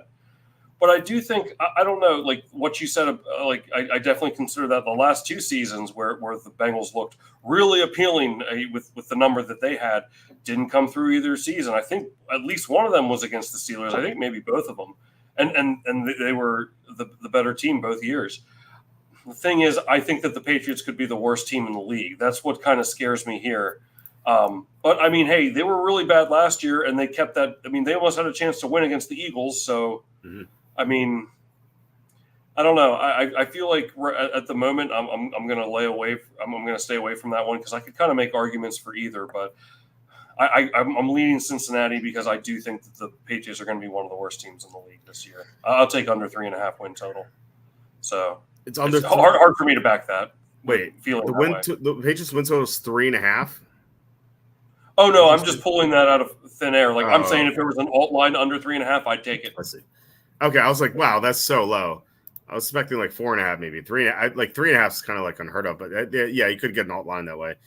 Bengals in weeks 1 and 2 with Joe Burrow, 1-7 straight up, 2-5 against the spread. The only win they had was against the Vikings. That was at 27-24. Remember that Dalvin Cook fumbled in Minnesota or Cincinnati territory, and that in overtime, I think, or it was maybe no, it was at the end of it's like end of fourth quarter, I think, or whatever. Yeah, it was no, it was overtime. It was overtime. Dalvin Cook fumbled, and then the Bengals won the game. So that was their only win in weeks 1 or 2 under Joe Burrow so far. So this team is notorious for starting very slowly. Yeah, it's if it was any other team, I mean, I guess the line would be different if there was any other team, presumably. But I'm inclined to take the Patriots, part of me, but because I think they're going to be that bad, it makes me nervous to back them. And how many times did they screw us last year? And it's like now this is like a brand new team with a brand new coach and a brand new quarterback. That's a lot, but I don't know. Crazier things have happened too. I'll probably stay away for now. Yeah, I mean, they did have some good wins last year too. Like remember at the end of the year they went into Pittsburgh on Thursday night. Oh yeah. And then Denver, Christmas Eve. I remember because I took Patriots defense and special teams to score a touchdown. They did. That was freaking great. It's like a fumble recovery. Yeah. They had some better. They did have some wins. Chris asking, did the Patriots defense lose anyone to note? I haven't done research yet. Well, Belichick, but that's it. Like they didn't really lose any defensive players. They lost Trent Brown offensively, but really that's the only main loss that they had. Like I really don't think they lost anyone of note. They get Christian Gonzalez back. That's huge because he was so great when he was playing last year, but then he got hurt, so he didn't play all that much. So they get him back. So I mean that's basically a new addition, Let me make an argument for the Patriots here. Okay. Who would you rather have as your quarterback, Mac Jones or Zach Wilson? For one game. That's all I need to hear. Your hesitation. So go ahead. I want to hear your answer too, though. Oh. I was saying if it's one game, it's Mac Jones. If for like the future, it's Zach Wilson, and I'd hope today good quarterbacks coach to develop him because he actually has like real talent. Like whereas Mac Jones is going to be career backup, and that's fine. But Zach Wilson has some upside. Right. So okay. So with that in mind, here's my argument for the Patriots as things stand now. It's like, who knows what they got Drake May, right? Yeah, but I think Brissett's going to start week 1. What it's okay, worth. Well, regardless, like that's maybe a more substantial upgrade than people realize. Yeah. So what I'm trying to say is like maybe they could keep it close, or like 9.5. Like maybe they're down by 14, or I don't know, even like 16 or something, and could get a back door, because I think it could be more of an upgrade than you think, because everyone's going to be down on them, Mm-hmm. So I don't know. That's kind of my argument for them as things stand now. So yeah, we'll I like the Patriots. I don't love it because they could be truly terrible, but I think their defense is gonna be good. Belichick being gone could hurt a lot, but it's not like the guy who took over as an offensive guy. It was his understudy. So maybe he can keep the defense going strong. We'll see. And you're right. Like quarterback, they'll have better quarterback display. Whether it's better, they'll have better quarterback play this year, whether it's Brissett or May. Now you're talking to me. Now you're talking me into the Patriots, man. And for this game, I'd want it to be Brissett just because he has experience. Yeah. He's proven. Remember when he started for Cleveland? 2 years ago? Yeah. I mean, there you go.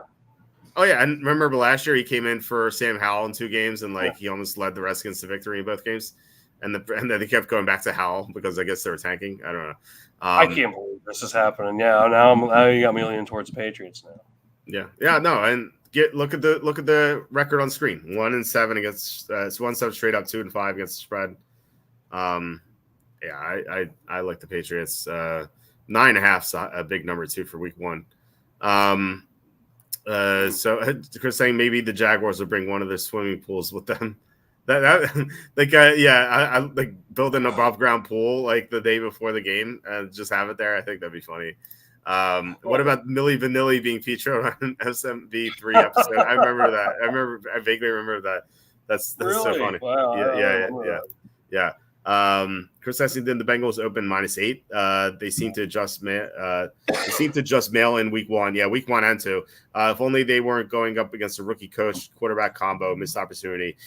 Yeah, well, we'll see about rookie quarterback. I think it might be Brissett, but if it is May, like rookie quarterback and rookie coach in week 1 is generally like a disaster. Like that has a terrible track record. So maybe that's an argument to not back the Patriots. But if it's, I really want it to be Brissett. So if it's Brissett, you don't have to worry about that, obviously. Sue says Bengals have Chiefs week 2. There you go. We did. Oh man, Sue bringing the heat with these week 2 matchups. Yeah, I didn't look ahead to week 2. I'm with it. Now I like the Patriots now. I like the Patriots. As long as I think I like it either way. But if Brissett's starting and it's 9.5, yeah, let's see it, man. Let's see it.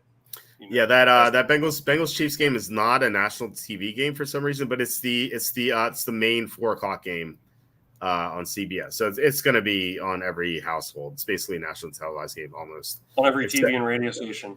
Yeah, except for Pittsburgh and Denver. That's the only other 4:00 game. Oh no, there's Rams Cardinals. So the LA, Pittsburgh, Denver, Arizona areas won't have that game. Every household's going to have that otherwise. So good call, Slew, for sure.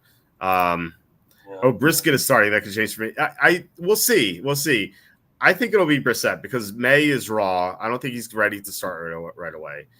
He reminds me of Josh Allen coming out, like the huge upside but low floor. And Josh Allen did not start week 1 in his rookie year. Remember his Nathan Peterman against the Ravens, and they got destroyed. But like Brissett's obviously better than Peterman, so I like it if Brissett starts for sure. Is Justin Herbert the most overrated player in the NFL? No, I wouldn't say so. I wonder. No, I think Justin Herbert's a good quarterback. He just has been plagued by terrible coaching. We'll see what happens with him this year because he's actually going to have good coaching for the first time in his career. But look at the bozos who have coached him. I just don't really blame him for not winning. And plus, the Chargers are just a terrible organization. Like their owner's cheap. I don't know. Like there have been so many good players who've gone through the Chargers and they haven't won because the ownership and everything is just so bad there. I'd say Russell Wilson is the most overrated. I've always felt that way about him. Well, now I think people know that he's terrible now, so maybe not anymore. But yeah, I could maybe see that argument. Chris saying, let's pass Jacob in and get his thoughts ASAP. Well, he's on the ground. Yeah, I don't know if he's in bed yet, but we'll get his thoughts on Tuesday. He probably operates on a normal schedule. I think Jacob usually goes to sleep pretty late. Oh, really? Yeah, no, I sometimes get text from him like 1 or 2 a.m. Like, Okay. if he's sending me like his cough stuff or whatever. Yeah, I sometimes I think he's up later like us. All right. Anyway, let's go to the next game. We have Texans at Colts. Texans are -1.5. Not sure about this one. Texans play someone significant. Yeah, Texans play the Bears. I don't think they're going to look ahead to that.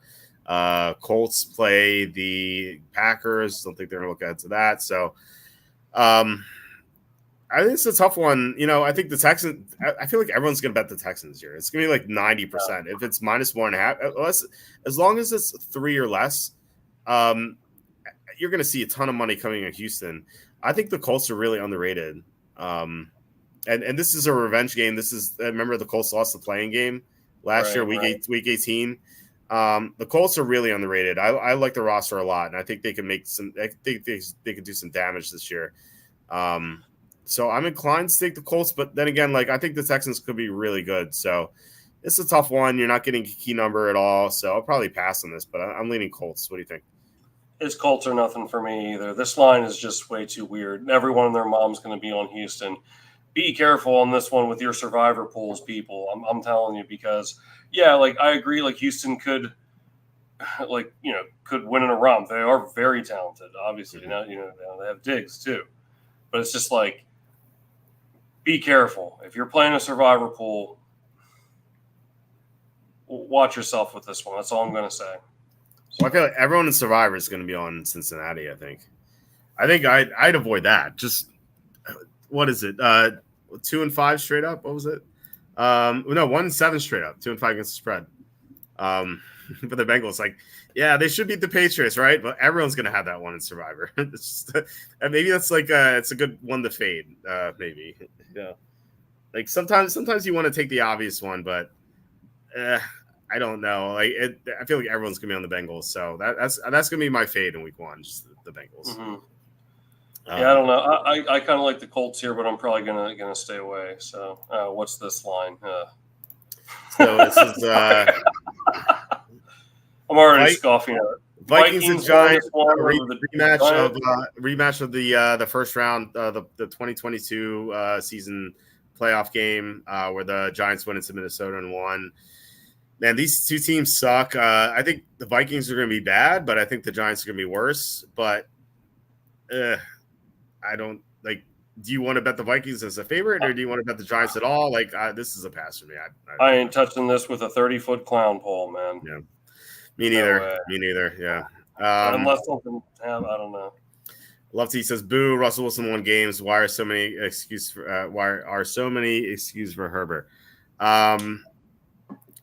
No, I think Russell Wilson. I was a big fan of his back in the day, but I think he just sucks now. And I think that maybe like 2 years ago, I think he started to be overrated because I think he declined.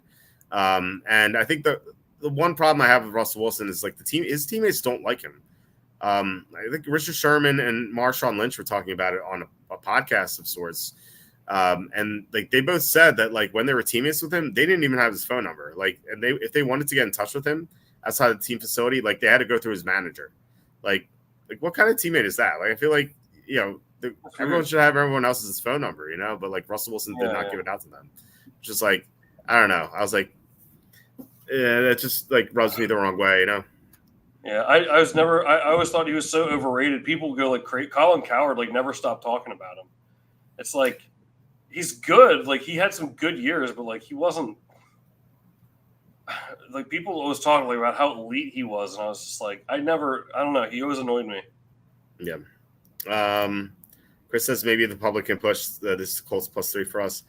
Perhaps. I do wonder if the sharps come in very strong in the Colts +3. Maybe they push it to 2.5, but maybe it doesn't get to 3. I could be wrong, but that's what I'm thinking here. Chris says Bills versus Cardinals week 1 for Survivor. I agree with that. I think that's a better play. Oh, what if Marvin Harrison Jr. goes off, man? Yeah, maybe. Herbert is a career day on game 1. Lefty says Herbert is overrated. Okay, well, we'll see. I mean, again, he's going to have good coaching for the first time in his career. So, well, I don't know. I think that Herbert's super talented. Yeah, he hasn't won yet, but it's hard to win with the Chargers. So. What if Marvin Harrison Jr. goes for like 230 yards and 3 touchdowns? They can still lose. Yeah. I'm just sticking around. It doesn't mean they're going to win. Let's keep it going. What else we got here? Oh, 4.5. Oh, give me the Panthers. Sorry, I don't mean to. I'll start this one, I guess. Give me the Panthers all day, baby. The Saints are the poster child of mediocrity. They always have been. Well, I guess except for when they won the Super Bowl and stuff. No, I like this Panthers team. I mean, yeah, I know there's nothing to get it. Like Bryce Young really didn't give us anything to get excited about. But you know what? The Panthers played some decent. They played better over down the stretch. They almost beat the Packers. They kept it really. They covered against the Packers. They beat the Falcons. I'm not trying to say that they're any sort of powerhouse, but they definitely improved. Jared Goff had a terrible first year. Maybe something could change here with Bryce Young, and he's got some new weapons. I like the number there too. I don't think the Saints team is going to be anything better than mediocre, so I really like the Panthers here. Yeah, me too. I people keep saying that the Panthers are going to be the worst team in the NFL again, which they were last year, obviously, but I don't think they're going to be. Like, they're still going to be a bad team, but I can see them winning 5 games, 6 games in like a horrible division and a weaker conference compared to the other one. And the Saints are not a good team. Like, I think these teams are pretty close. So yeah, I like getting anything 3 or more here with Carolina for sure. And the Panthers Saints always seem to play in the first 3 weeks of the season. And the Panthers always cover these week 1 match or the first matchup for some reason. I don't know why. So yeah, I like the Panthers for sure. We're always on the Panthers too. Although they didn't cover last year, they covered the 3.5, but not the 3. So it depends what you had last year. But remember that week 2 Monday night game? Yeah, was a doubleheader with Pittsburgh Cleveland being the other one. I remember. And I think you make a good point. I think that Bryce Young, at the very least, he's not going to be as bad as he was last year. Now, maybe he's going to be a bust, but I think by default he has to be better because he's going to have Deontay Johnson. He's going to have 2 upgrades on the offensive line, and as Stu says, Canales magic. He's going to have Dave Canales coaching him. So I think that he could definitely improve. And I'm glad that you're on the Panthers as well. Yeah, that might make the card. We'll see how we feel in a few months. Yeah. So someone hold on, who's bringing this up? Love T says Anquan Bolden, week 1, baby. Yeah, Anquan Bolden had one of the best performances of any receiver making his first start in his career. He against Detroit. He had 10 catches for 217 yards. Wow. Do you remember the result of that game? It was Cardinals at Lions in 2003. Do you remember the result?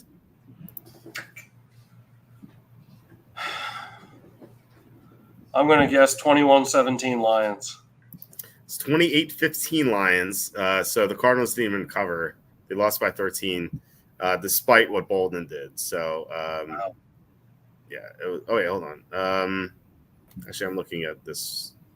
I don't know if I'm reading this correctly, but let's see here. Oh, no, sorry. It was no, Lions won 42-24. I was looking at the wrong game. Yeah. So no, the Lions, they won by 18 instead of 13. So it was even more drastic of results. So yeah. So yeah, I mean the Lions, they smoked them despite what Bolden did. 10 catches, 217 yards, and 2 touchdowns. That's incredible. Joey Harrington on that day was 17 of 30 for 195 and 4 touchdowns. Nice. Yeah. But his top receiver that day, like you had Bolden for 217.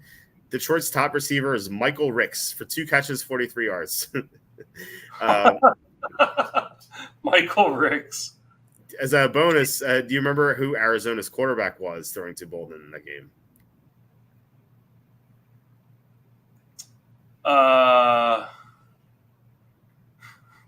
Hang on, don't tell me. Was it Was it Jake Plummer? No, it's Jeff Blake. Out of the screen, Jeff Blake. He used to throw the ball out of the screen.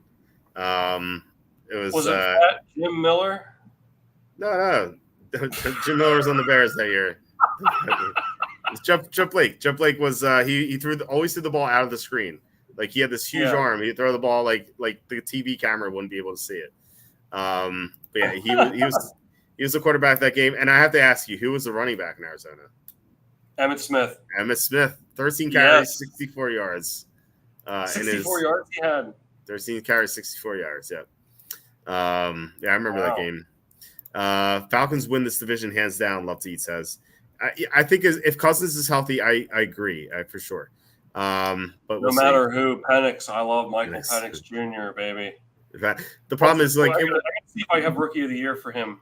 The problem is it's like if Cousins starts and is not 100% and they're stubborn to start Penix, then I think that's where it could go downhill. Chris says I've got to see something from Bryce Young first. Maybe Canales can fix him. He was just bad last year. I'd love to fade the Saints if they were playing someone slightly better than Carolina.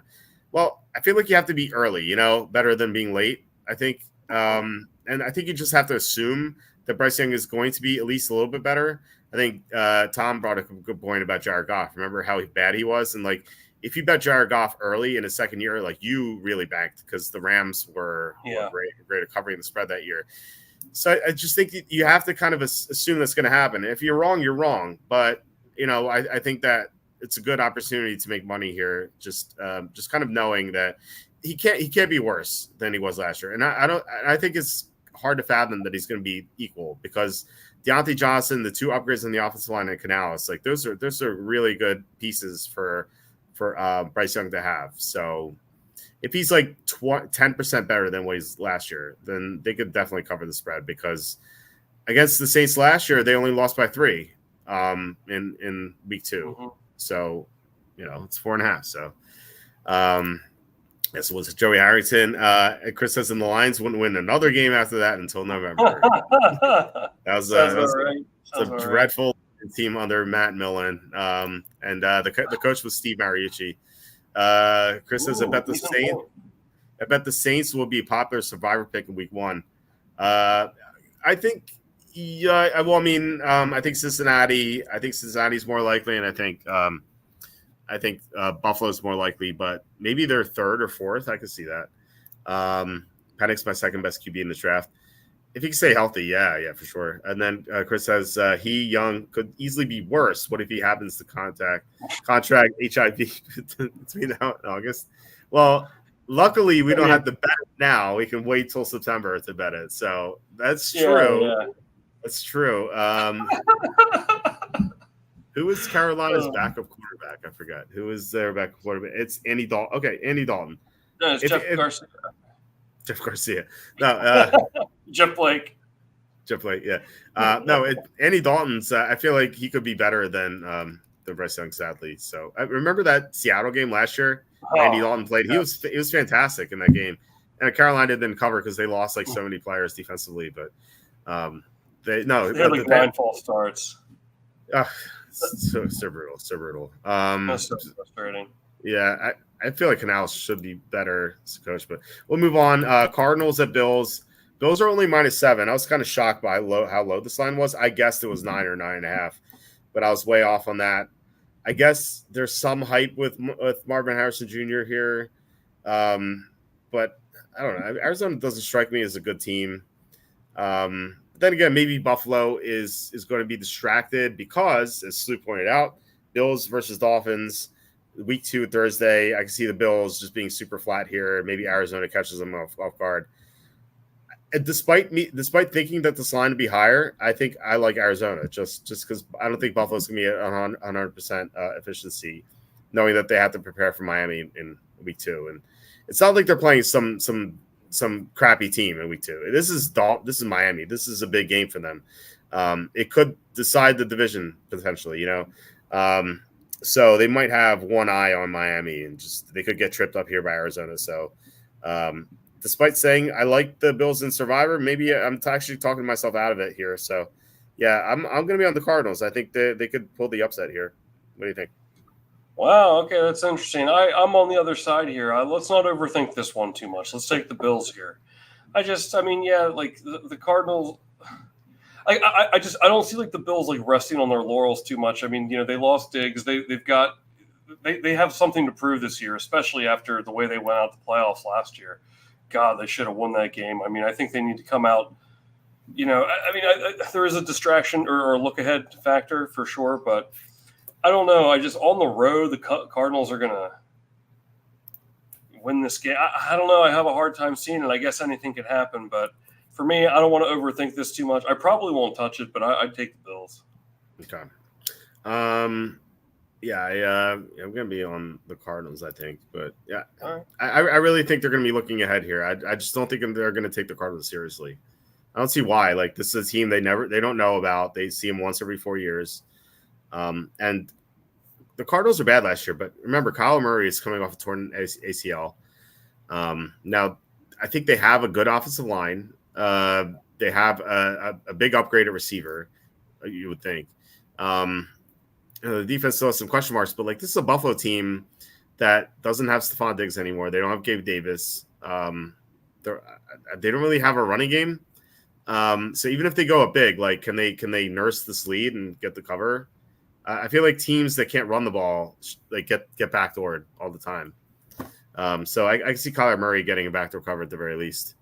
So, okay, fair enough. Love T says upset alert. Wow. Okay. Lou says Bills lots of changes and receiver issues. Yeah, a lot of turnover in Buffalo for sure too. Like, they have to gel together. And Chris says the Bills also lost between 0 and 10 and 450 plus yards for Gabe Davis. Very true. It's very true. But Mike says Bills bet it now before the line goes up. So yeah, I think it's more likely to go up and down than down. So yeah. And Sue says Bills have Trubisky and Claypool. Scary. That's a lethal combination there. Yep, you're gonna see that in week 4 or quarter 4 of the preseason. So get ready for that. I can't wait for that. We get to the 4:00 games here. We have Raiders, Chargers. I like the Raiders here. The Chargers, another team that has a ton of turnover. They have a new coach, not a rookie coach, but Jim Harbaugh hasn't been in the NFL for about a decade. And there are going to be more Raider fans in the stands than Charger fans. Like, Charger fans don't really exist, whereas like Raider fans, they flood like opposing LA stadiums. And I think the Raiders could be the better team. I think they're close, but like, the one thing we know about the Raiders is that their defense is gonna be awesome. Like, they had a great defense last year, and they added Christian Wilkins. So like, that defensive line, which was awesome last year, so only going to be better. The Raiders, what were they in EPA last year? They were 7th. They were 7th in defensive EPA last year, and they added Christian Wilkins. So like, I think they're going to be a top 5 defense. I think they could rattle Justin Herbert here. I'm going to be on the Raiders. What do you think? Nah, man, give me the Superchargers. I don't know. I think this is one of these games that's gonna like the 3.5 really, because I agree. Like, I think people are a little higher on the Raiders coming into this game, and the Chargers, the Supercharger stock is pretty low here. But I still think, like, I think like the Chargers, kind of like you were saying about the Panthers. Like, I feel like they could only get better. Yeah, I know they lost a lot of pieces, but I had high expectations for them last season. And I feel like things are only going to get better for them. That 3.5 really makes the Raiders look easy to me. And to me, they're the team that's, I think, is going to be perceived by the public as the better team. And expectations are going to be a little higher for them this year. But the plus 3.5 really strikes me as a little too easy, because my knee-jerk reaction was to take the Raiders here, but it seems too easy. So I probably won't touch this game until the date draws near and maybe look at it a little further. But I'll take the Superchargers. This stat is almost meaningless. It may seem meaningless, but I don't think it really is. The Chargers throughout history, and this is dating back to 1989. This is as far as the database goes. The Chargers as 3.5-point favorites, just at that number, 6-16 against the spread. At home, 4-13 against the spread. And I say, like, okay, who cares what the Chargers did in 1990 as 3.5-point favorites? Sure. But I think it goes to show you how bad it is to bet at minus 3.5. I always say this: you need a great reason to bet a minus 3.5. Minus 3.5 has the worst odds of hitting of any NFL spread. So I don't see a good reason to bet the Chargers, honestly. Like, I think the Raiders are potentially a better team. I don't think people know this. I think the people are down on the Raiders, and I think the Chargers might get some hype with Jim Harbaugh. I think this game should be closer to pick 'em. I think this line's way too high. And Chris saying, why are the Raiders getting points in a quote-unquote home game? It's going to be 80-20 Raider fans in the stands. So the Chargers are going to have to go to silent count. It's going to be brutal for them. Minshew, Magic, Bowers, Adams. This Raider team is really good, man. I really like their defense is going to be top 5, as I said. They have great weapons like Devontae Adams, Jacoby Myers, Brock Bowers. Their offensive line got an upgrade. And Gardner Minshew's, not exciting, but he's proven that he took the Colts to almost to the playoffs last year. If they didn't have that bad play call on 4th down against the Texans, they may have won that game, and he would have been in the playoffs. So Minshew has proven that he can get a team almost to the playoffs. I think the Raiders are definitely better than the Chargers. So yeah, give me the Raiders. I like this a lot. I mean, that may be. I don't know, that 3.5. I get wary betting the underdog with the 3.5 because it seems so tempting. I mean, I know you gave me some stats there, but I always feel like it's the other way. Like, I don't know, but that's just going from the eye test. I mean, you've got hard stats there, so I'll probably end up staying away from this one, but we got a lot of time. Dating back to 1989, underdogs at 3.5 are 385 and 354 for 52.1%. Yep. This is the most lucrative line, getting plus 3.5 in the NFL. See, that's interesting because I feel like it comes like from the eye test that it's the other way. Seems like that way to me. Like, obviously, like it's just specific to the ones that I haven't bet on every 3.5 spread ever. You know what I mean? So yeah. I guess maybe I just picked the right one because I feel like it always works out for me. Like minus 3.5, I like the favorite. Plus 2.5, I like the dog.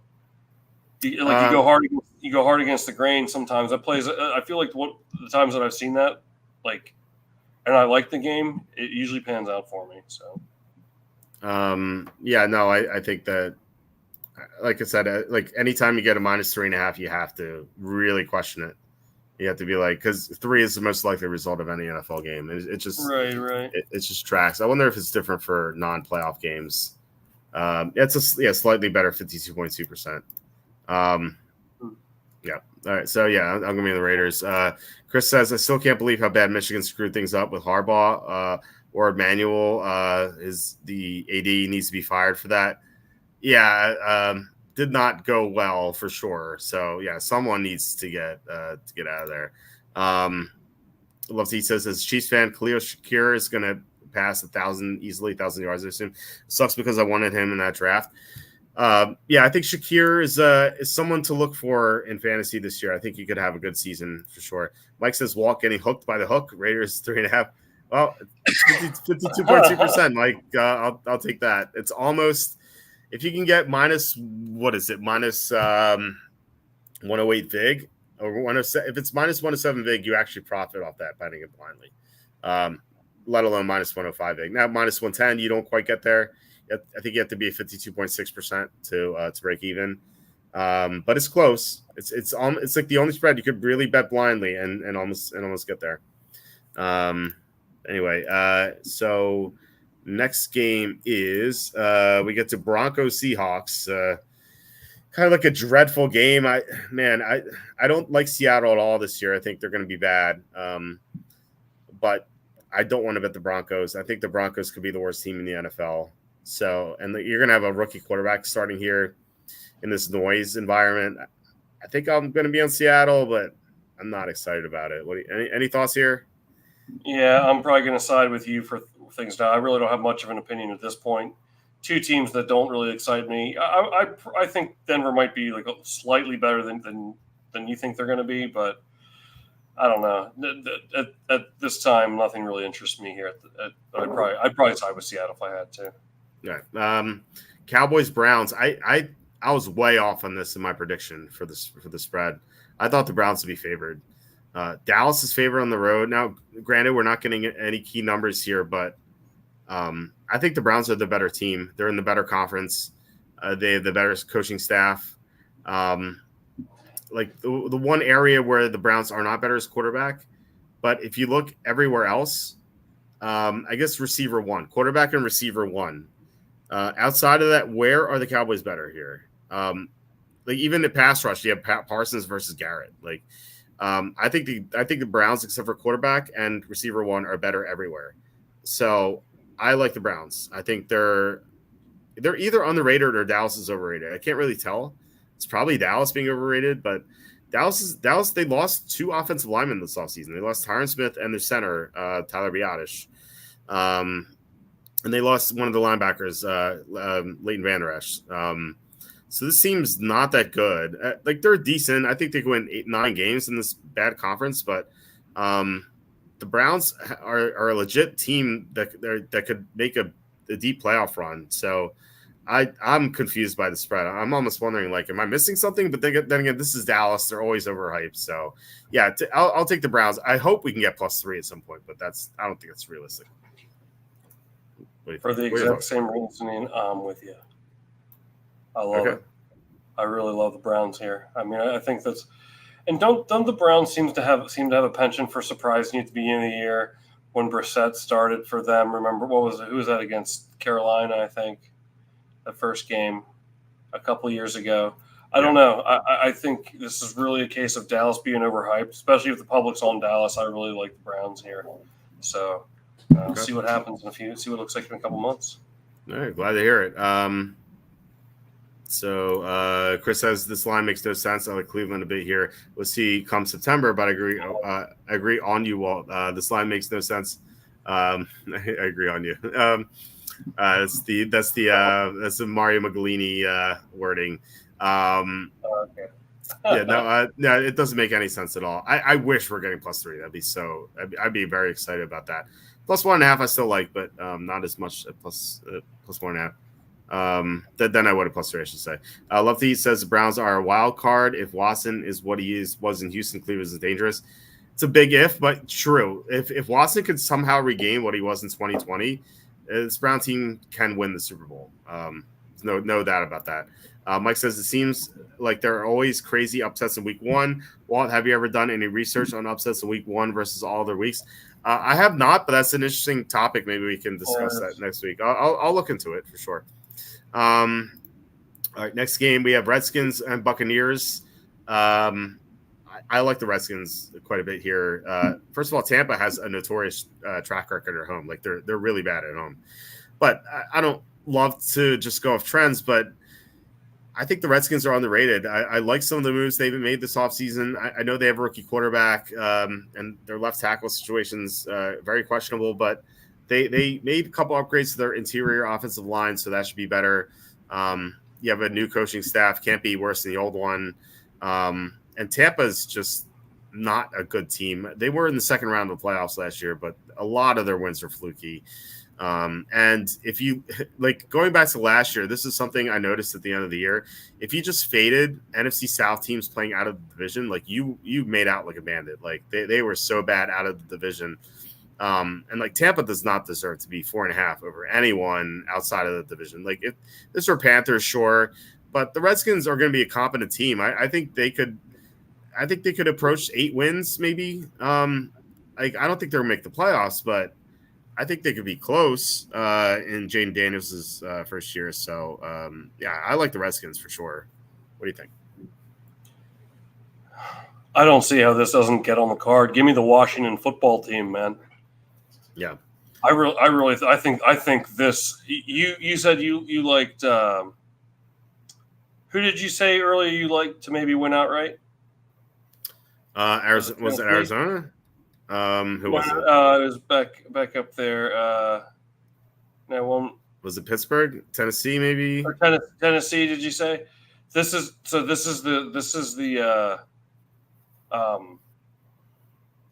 the game where I think that could happen, because I think people are going to be, like Tampa was a playoff team, like Washington. You know, I love the Washington football team. I love the Commandos here. Okay. So, I mean, I think that could play out similarly to that same Giants and Titans game that we mentioned from 2 seasons ago. Mm-hmm. I really like that. That's really seems like a good spot for them. Yeah. So we'll see when September rolls around. Okay. Our Sunday night game is Rams-Lions. It's a tough one because Sean McVay's so great in week one. He has this amazing track record in week one, but he's playing against an elite team. You have the hook here again. 3.5 is really tough to bet.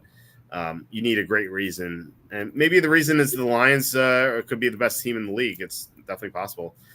They did a great job of upgrading the secondary, and you still have the pieces are mostly intact there.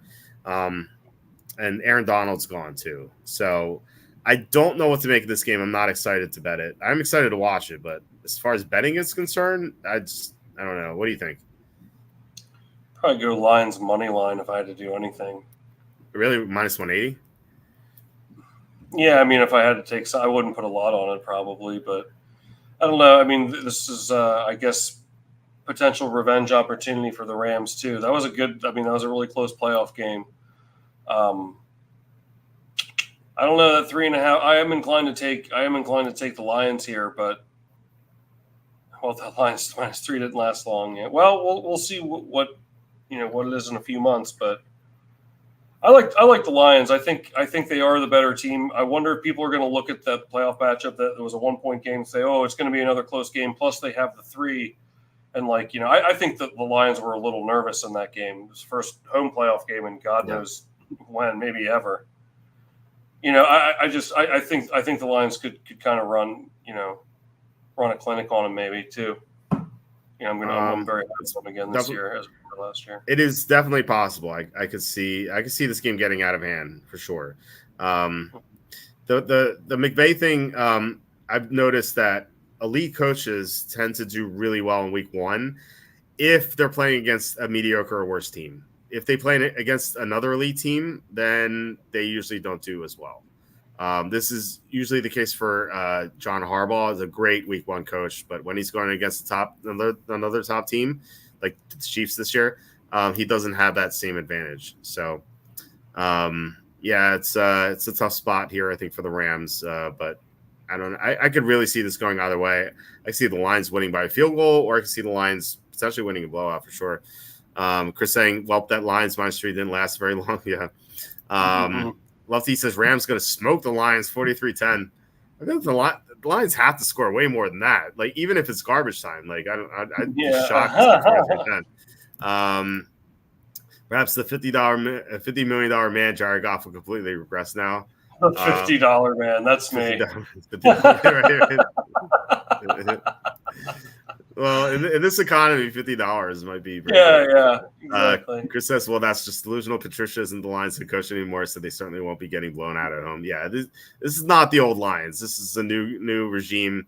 The front office is terrific. I noted this a couple years ago when we were way early on the Lions train, but I told people listening to the show and also everyone on the website, the Lions, they were notorious for never spending on scouting. And Brad Holmes convinced the ownership, I guess, to spend a ton on scouting. So they hired a lot of great personnel people. Holmes does a great job. Don't get me wrong, but he surrounded himself with some amazing scouts. The Lions scouting department is top notch now. And so they're always getting great players in the draft and stuff like that. They're making a lot of good moves, and it's really paid off. They've developed a great roster. So this is not a team that's going to regress. They're not a one-time wonder or 1 year wonder last year. They're going to be legit. They have a great chance to win the Super Bowl. So the Lions, the old Lions who would always be the laughing stock of the NFL, that's long gone. It's over. Yeah. Those years are over. Those are the days. Those are yesteryear. Yep. And it was great to be early on that. They didn't the Super Bowl tickets, those outrageous numbers we got at 150 to 1, they didn't pan out, unfortunately, but we did have we bet them over win totals every year, so at least they got us that way. Yeah, for sure. Chris says 100% ownership. Shockingly, 98-year-old Martha Ford couldn't have cared less. Her daughter Sheila did an excellent job hiring all the right people. Yeah, it all starts at the top, and no surprise there that the new ownership agreed to pay more on scouting. That was huge. All right, so we have a one Monday night game. We actually have 4 double headers this year, which I love. I love the double headers, especially for DFS. But only one on Monday night. This in week 1, Jets Niners. I was shocked by the line. I thought it was going to be 4.5. Kenny was I think it was more off. I think he guessed 3.5. The Niners is 6.5, which like at first glance I'm like, oh yeah, Jets 6.5, like the good value. And then I thought about it. I'm like, first of all, the Niners have this built-in advantage here with circadian rhythms. Like West Coast teams hosting primetime games against East Coast teams have a big edge through circadian rhythms. It's basically it's the opposite of, or the same thing of like West Coast teams playing on the East Coast at 1 o'clock, the same thing. But I'm just looking at the matchup here. San Francisco loves to run the ball. They have Christian McCaffrey, obviously. Like they're going to try to run the ball. The Jets are weak against the run. They had a terrible run defense last year. As great as their pass defense was, they couldn't stop the run at all. And so I just think the Niners have just a great matchup edge here. And so I'm going to be on the Niners despite this high number. I think this number is high for a reason. I think they're trying to lure in Jets bettors. So I won't be fooled by that. I'm gonna be in the Niners. I think the Niners could really take it to the Jets. And I think like people are going to be excited to bet the Jets. Like not only do you get a great number here at 6.5, or so they think, you also get Aaron Rodgers, and it's potentially his first real game back in 2 years. So yeah, I'm gonna be on the Niners. What do you think? Take the Niners. Aaron Rodgers can't freaking beat San Francisco, man. It ain't gonna happen. Not now, not ever. Take the Niners. Not ever. Yeah, he has a horrible track record. Especially people like the Jets. Take the Niners. I think the Jets can be public dog here. Aaron Rodgers has a horrible track record against the Niners for sure. He ain't gonna beat them. Yeah. Packers 13-4. Yeah, I could see 13-4, 12-5, maybe 11-6 very worst. Schedule, I think. I haven't looked at the schedule yet. I'm going to do my season. I'm going to do my season previews soon. 13-4 is kind of tough, I think, but I think it's 12-5 or 11-6. We see 11-12 wins for Green Bay. Yeah, I think 11-6, 12-5. Yeah. Yeah. Okay, so that's it for week 1. Slew 555. Thank you so much, Slew. Really appreciate it. He says no shutouts. Keep the super streak alive. Thank you so much. I think I hear Mrs. Nuggets calling from the bedroom. Good night. Yeah, that was so hilarious. That show that we did on Tuesday. Even if you don't like golf, go back and watch it. Nuggets was so funny. I loved Aaron Rye, the one black guy. He called him Pumpernickel Rye. It's dying. It's so funny, dude. I just rewatch that show if you have the chance. Mike says 49ers always had Rodgers' number when he was Green Bay. They tend to play him really well. Chris says, assuming they don't contract Brazilian HIV, we'll see. Hopefully they survive until September. Right, so that's it for week 1. I don't know if you want to discuss this. We have 2 things left to discuss, even though we're at 2 hours and 17 minutes. You had a great betting opportunity, perhaps. Maybe you want to save that for next time. I don't know if you wanted to discuss it now, or maybe I don't know if you want to keep that. I'll tell you what. I think it's an untapped market. I lost a game tonight, but I'm my WNBA plays are what, I think I'm 14-2 in the WNBA. Yep. Between the props and for it's. I may start having some information for you there, Walter. I don't know, but it's not as hard to predict. I've been watching a lot of the games. The games have been good too. There's been a lot of good games. I've watched all the Caitlin Clark games, which has been interesting. And I'll tell you what, and I really like Caitlin Clark, but I keep in mind, I think we can kind of take advantage of the situation here where maybe these lines are a little bit smaller for the Indiana Fever, the team that Caitlin Clark plays for. Because look, at the end of the day, there's a reason the Fever had the number 1 pick, because they're not very good. And you can already see there's going to be a big learning curve for Caitlin Clark. And I'm not throwing any shade because I think she could revolutionize that league. She doesn't play any. I saw her. She was looking like James Harden on defense a couple times, and I don't say that. I don't take any pleasure in saying that. I want her to succeed, but I don't know. It just seems like it's a little more predictable too. Like there's less like trappy things too, because there's 36 games as opposed to an NHL or an NBA season that has 82 games. So I'm going to keep going, but like I've been handicapping them pretty well. So maybe I'll start being able to put some quacky WNBA plays up here. So it's been fun to watch too. Actually, I've really had a good time watching it. So I said this on the show. I don't know, a few weeks ago maybe, but I said that like WNBA is an untapped market, and there are DraftKings contests for it. It's not like crazy prize pools. Like you're not going to win 100K ever. Right. But you know, there are contests where you can win maybe 10K or something like that. I'm looking at let's see here. Okay, it's 2K to first for the showdown, but showdowns are usually pretty low for prizes. I don't know. I'm trying to find a. I'm not seeing anything with WNBA yet on DraftKings. Maybe it's not posted yet, but I haven't. I was looking too. I haven't seen anything yet myself. Okay. But you know, there is WNBA tomorrow. There's it's $15 entry. There's only 470 people in this contest, and it's 2K to first.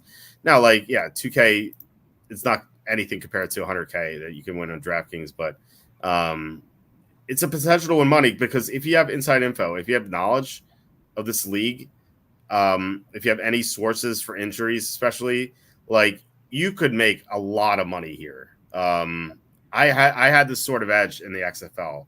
I felt like in 2020, before the league folded because of COVID. There was like one weekend I didn't profit, but like every other weekend I profited from XFL and DraftKings.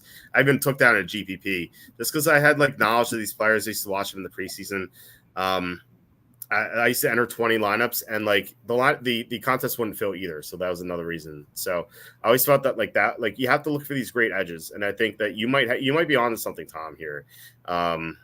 So I don't know if you're quite ready to win on DraftKings, but like as far as betting, like what would you say? We were 14-2, and like I know you've gotten some picks correct for sure, because you've texted them to me, and you Jacob and I had this chat thread, and like you were posting some WNBA picks, and like I was like busy with the kids, I wasn't like really paying attention, but like every time you're like, yeah, this one. I was like, oh man, I keep missing out on these. Like I got to start betting them.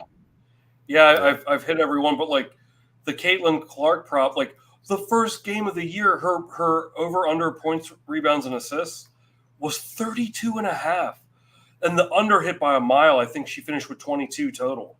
Mm-hmm. It's like they were playing Connecticut. Connecticut's one of the best teams in the league, and then she had like an average game the next game. So now their game today, her PRA. So on the her first game of her WNBA career, the PRA was 32.5.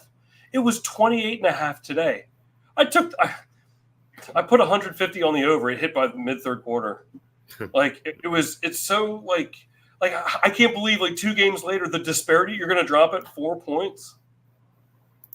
And I'm just saying, like I think, and I'm not throwing any shade because I really like Caitlin Clark. I hope she really takes that Fever team, to the promised land, as they say. Mm-hmm. But like they struggle to shoot. Like you can see there's a learning curve, just like every rookie. But my point is with Fever games, don't be like, oh, they have Caitlin Clark, they must be really good. They do have some struggles. They're a really young team.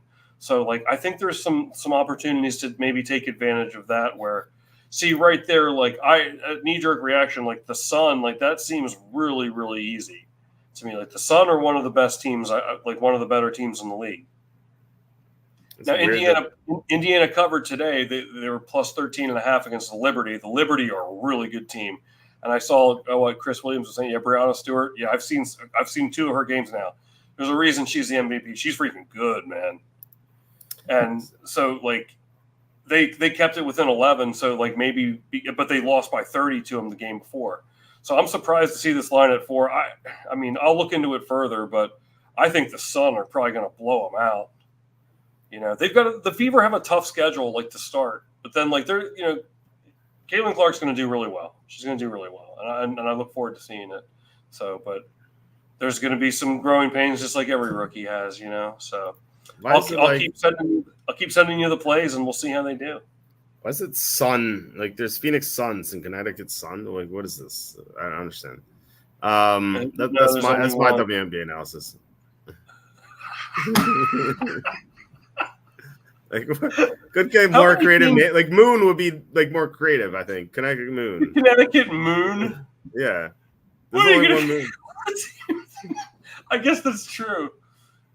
Well, there's the Dallas Stars. Okay, but it was like the Dallas Star. Yeah, there's no Moon franchise. How about the Stanford Cardinal? Yeah.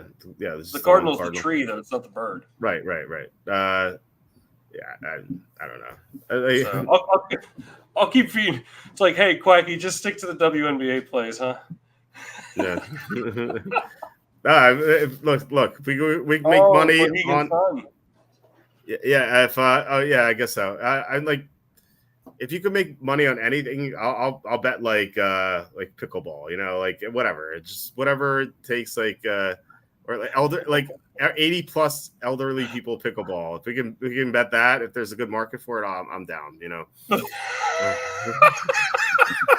So yeah, if we got the information.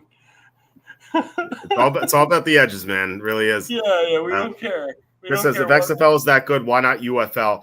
Yeah, those contests, Phil, those contests aren't as good anymore. They used to pay because XFL had a lot of hype when it first came out, and like they just had better contests. They don't really have good contests for UFL.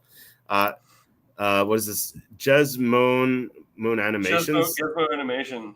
He says, "Hey, I will send 1 million. I assume that's 1 million if you do something." What are you, a Nigerian prince or something there, I Gizmo? know. Okay, well, what is that something? What is that something? I'm down. I want 1 million. And I'll bet it on the next pickleball game. Seriously. On anything, all right, I can't believe this year's hot dog contest. Well, you got to have the edge. If you have inside info, I'm down. I'll bet it. There's actually a pickleball league. What about 80 plus elderly pickleball? We'll start one. Yeah. Over under on Joey Chestnut is usually fairly easy. Just check the weather that day. Knew he'd crushed his record the year they were indoors. Why does the weather impact that? I'd like to know about that. Yeah, maybe it messes with your stomach size or something. No. Okay, so we discussed this great betting opportunity. You watched Game of Thrones season 3, episode 2, only one episode. So I watched 2 and 3. So I don't know what exactly was in episode 3. There was a song in episode 3 I wanted to ask you about if you paid attention to it. But no, I just watched 2. Okay, what were your impressions from episode 2 of season 3? Well, what was the kids like? I have a lot of questions. Like, what's going to happen now? Like, so like Marjorie's going to double cross Sansa now because she was like asking. I thought that was a really intriguing part. I loved how Marjorie's mom was like, "Bring me my cheese," and they're like, "Cheese isn't until afterwards." She's like, "You'll bring it to me now," or like whatever she said. I thought that was funny. Yeah, that's her grandma. That's her grandma, not her mom. Okay. That's the queen. That's Olenna Tyrell, the Queen of Thorns, because the Tyrell sigil is as a rose, or flowers. So,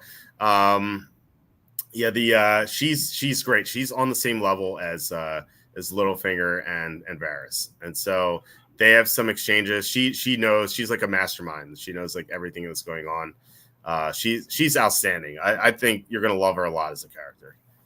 Okay, cool. Like, because I think like also like they're gonna like double cross her now on that, right? Because now they told Joffrey like that. And like, why is Sansa still there? Why didn't she just go back when Littlefinger offered her to go back? Well, Littlefinger hasn't left yet. He's still there. Littlefinger said he's going to sneak her out basically because she's basically a hostage right now. Because they're at war with her brother. So the Starks have Jaime Lannister captive. They basically have Sansa captive, and they're saying Arya too, but they lost Arya. So, well, what do you like? Do you think that Sansa should have like told the truth like she did? No, I mean Sansa's kind of an idiot. Like, I know like she's been through torture, but at the same time, like, how do you trust these people? You barely know them. Right. For all she knows, they could tell on her, but then again, like it's not like they're gonna kill her either. So maybe it doesn't really matter. I guess they could just torture her more, I suppose. But they're not gonna kill her as long as they're at war with Robb Stark, because she's basically a bargaining chip. So she's not in danger of being killed at this moment anyway. But right. yeah, but if they beat the Starks in the war, then suddenly she can be. So who are these people torturing Theon? I was going to ask you that. Who do you think they are?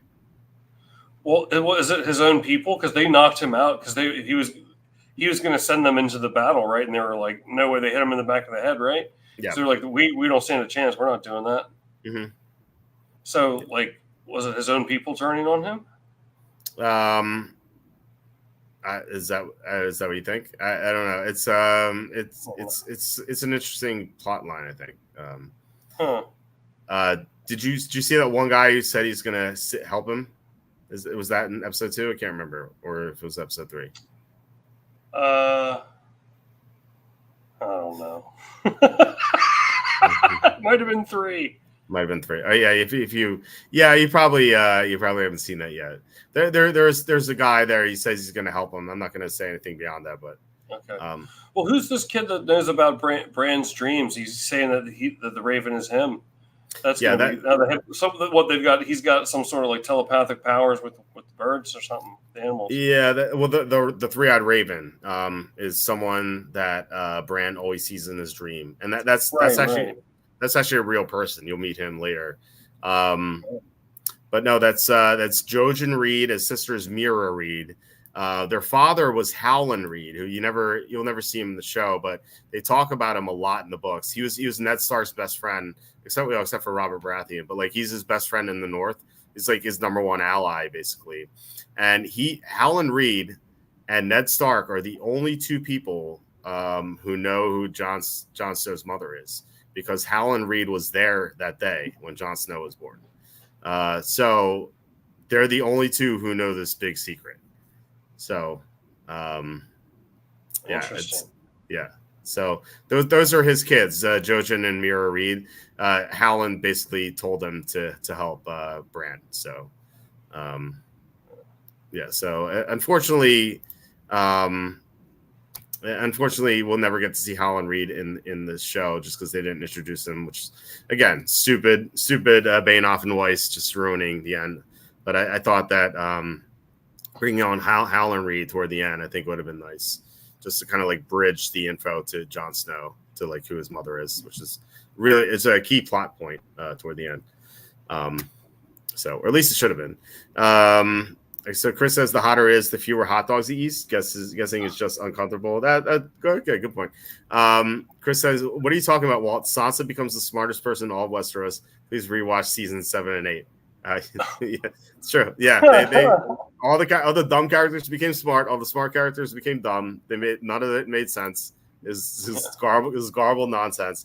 Says, sorry for the monosport of Quacky, but you're not supposed to watch the seasons anyway. It's true. You're good, Chris. He knows. So Quacky knows that Sansa survives at least until season 7. So that's the only thing he learned there. Sansa becomes a genius who outsmarts the smartest people on the show. Yes, wow. It makes no sense. It makes no sense at all. She becomes like a Littlefinger mastermind for some reason. There's no reason. Oh my god. I told you. The last 2 seasons are awful. Someone was telling me that I shouldn't watch them, but I have to. No, you shouldn't. What do you mean have to? It's like, you shouldn't stare at the sun, but you have to. Like, what does that mean? Yeah. No, the Connecticut sun. The Connecticut sun, yes. You shouldn't watch WNBA, but you have to. Yeah, the moon. Don't stare at the moon either, man. That hurts you. Yeah, seriously. All right, anything else from episode 2? Arya, perhaps toward the end. Well, that's you know what I think is interesting is with Marjorie. It's like she seems like she's so like perfect, like she's doing all these kind things. I think she's got another side to her. I think we're going to see that. Okay. So that's mostly what I've been thinking about here. But I guess that's about it. Otherwise, but at the end, Arya she she gets Yeah, kidnapped. she like surrenders there. Yeah. Yeah. Well, at the end, the hound notices her. Remember, the hound is dragging. Right. Yeah, because I did write that. I look at mine. Yeah, the hound was with them. So, yeah, that's going to be interesting to see how that plays out too. But I don't watch the Highlander series. Yeah, I have not watched the Highlanders, so I don't know. You see plenty of sides of Marjorie. Oh, it's like that, huh? Okay. Yeah, I like the character, but like I said, Queen of Thorns, one of the top characters in the show. Okay, she's up there with Littlefinger and Varys. So. Oh, okay. Mm-hmm. All right. Well, yeah, we're at 2.5 hours now. I should probably sign off here, but guys, thank you so much for commenting, watching. Really appreciate it. Appreciate it, everybody. Thanks especially to Slew for the 555. Again, this is a big upgrade to what we would have gotten otherwise with these horrible YouTube ads. So thank you so much, Slew. Yeah, please hit like, subscribe, comment below, share this video. Visit the link in the description for the merch store. Like I said at the start of the show, we have 4 new shirts. I like all of them. I love the Pedo Pete one because if you look at the Biden campaign logo, it's that same thing. It's Biden with the E. He has the red for the red flag, the red stripes in the flag, the U.S. flag. But the Pedo Pete is what Hunter called Biden. That's what he had according to the laptop, which he knows legit. Hunter had his father listed on his phone as Pedo Pete. So this is that reference. So if you want to voice your opinion about the election, you can get this Pedo Pete shirt here. But anyway, Tom, do you have anything to plug? Perhaps your Twitch channel. Yeah, we'll get the Twitch going. We've really been racking it up there on Rocket League. I appreciate everyone who's been coming by. It's been a lot of fun. Yeah, we're having a good time. I've been playing better, having just the usual banter. Come on by. Appreciate the support, and thanks for being here tonight, everybody. Yeah, thanks so much. Yeah, Chris says let's go for 3. It's 2:30 a.m. I got to get some work done before bed. So. Yeah, I'm tired. Yeah. But I might stream anyway. But. Yeah, we'll do a 24-hour stream at some point in the future. It might be way deeper in the future, but we'll let you know what far ahead of time when it happens. Yeah, for sure. Yeah, of course. I think it'd be a blast. Although by like hour 18, I'll probably be thinking otherwise, but it'll be fun. Whatever. All right.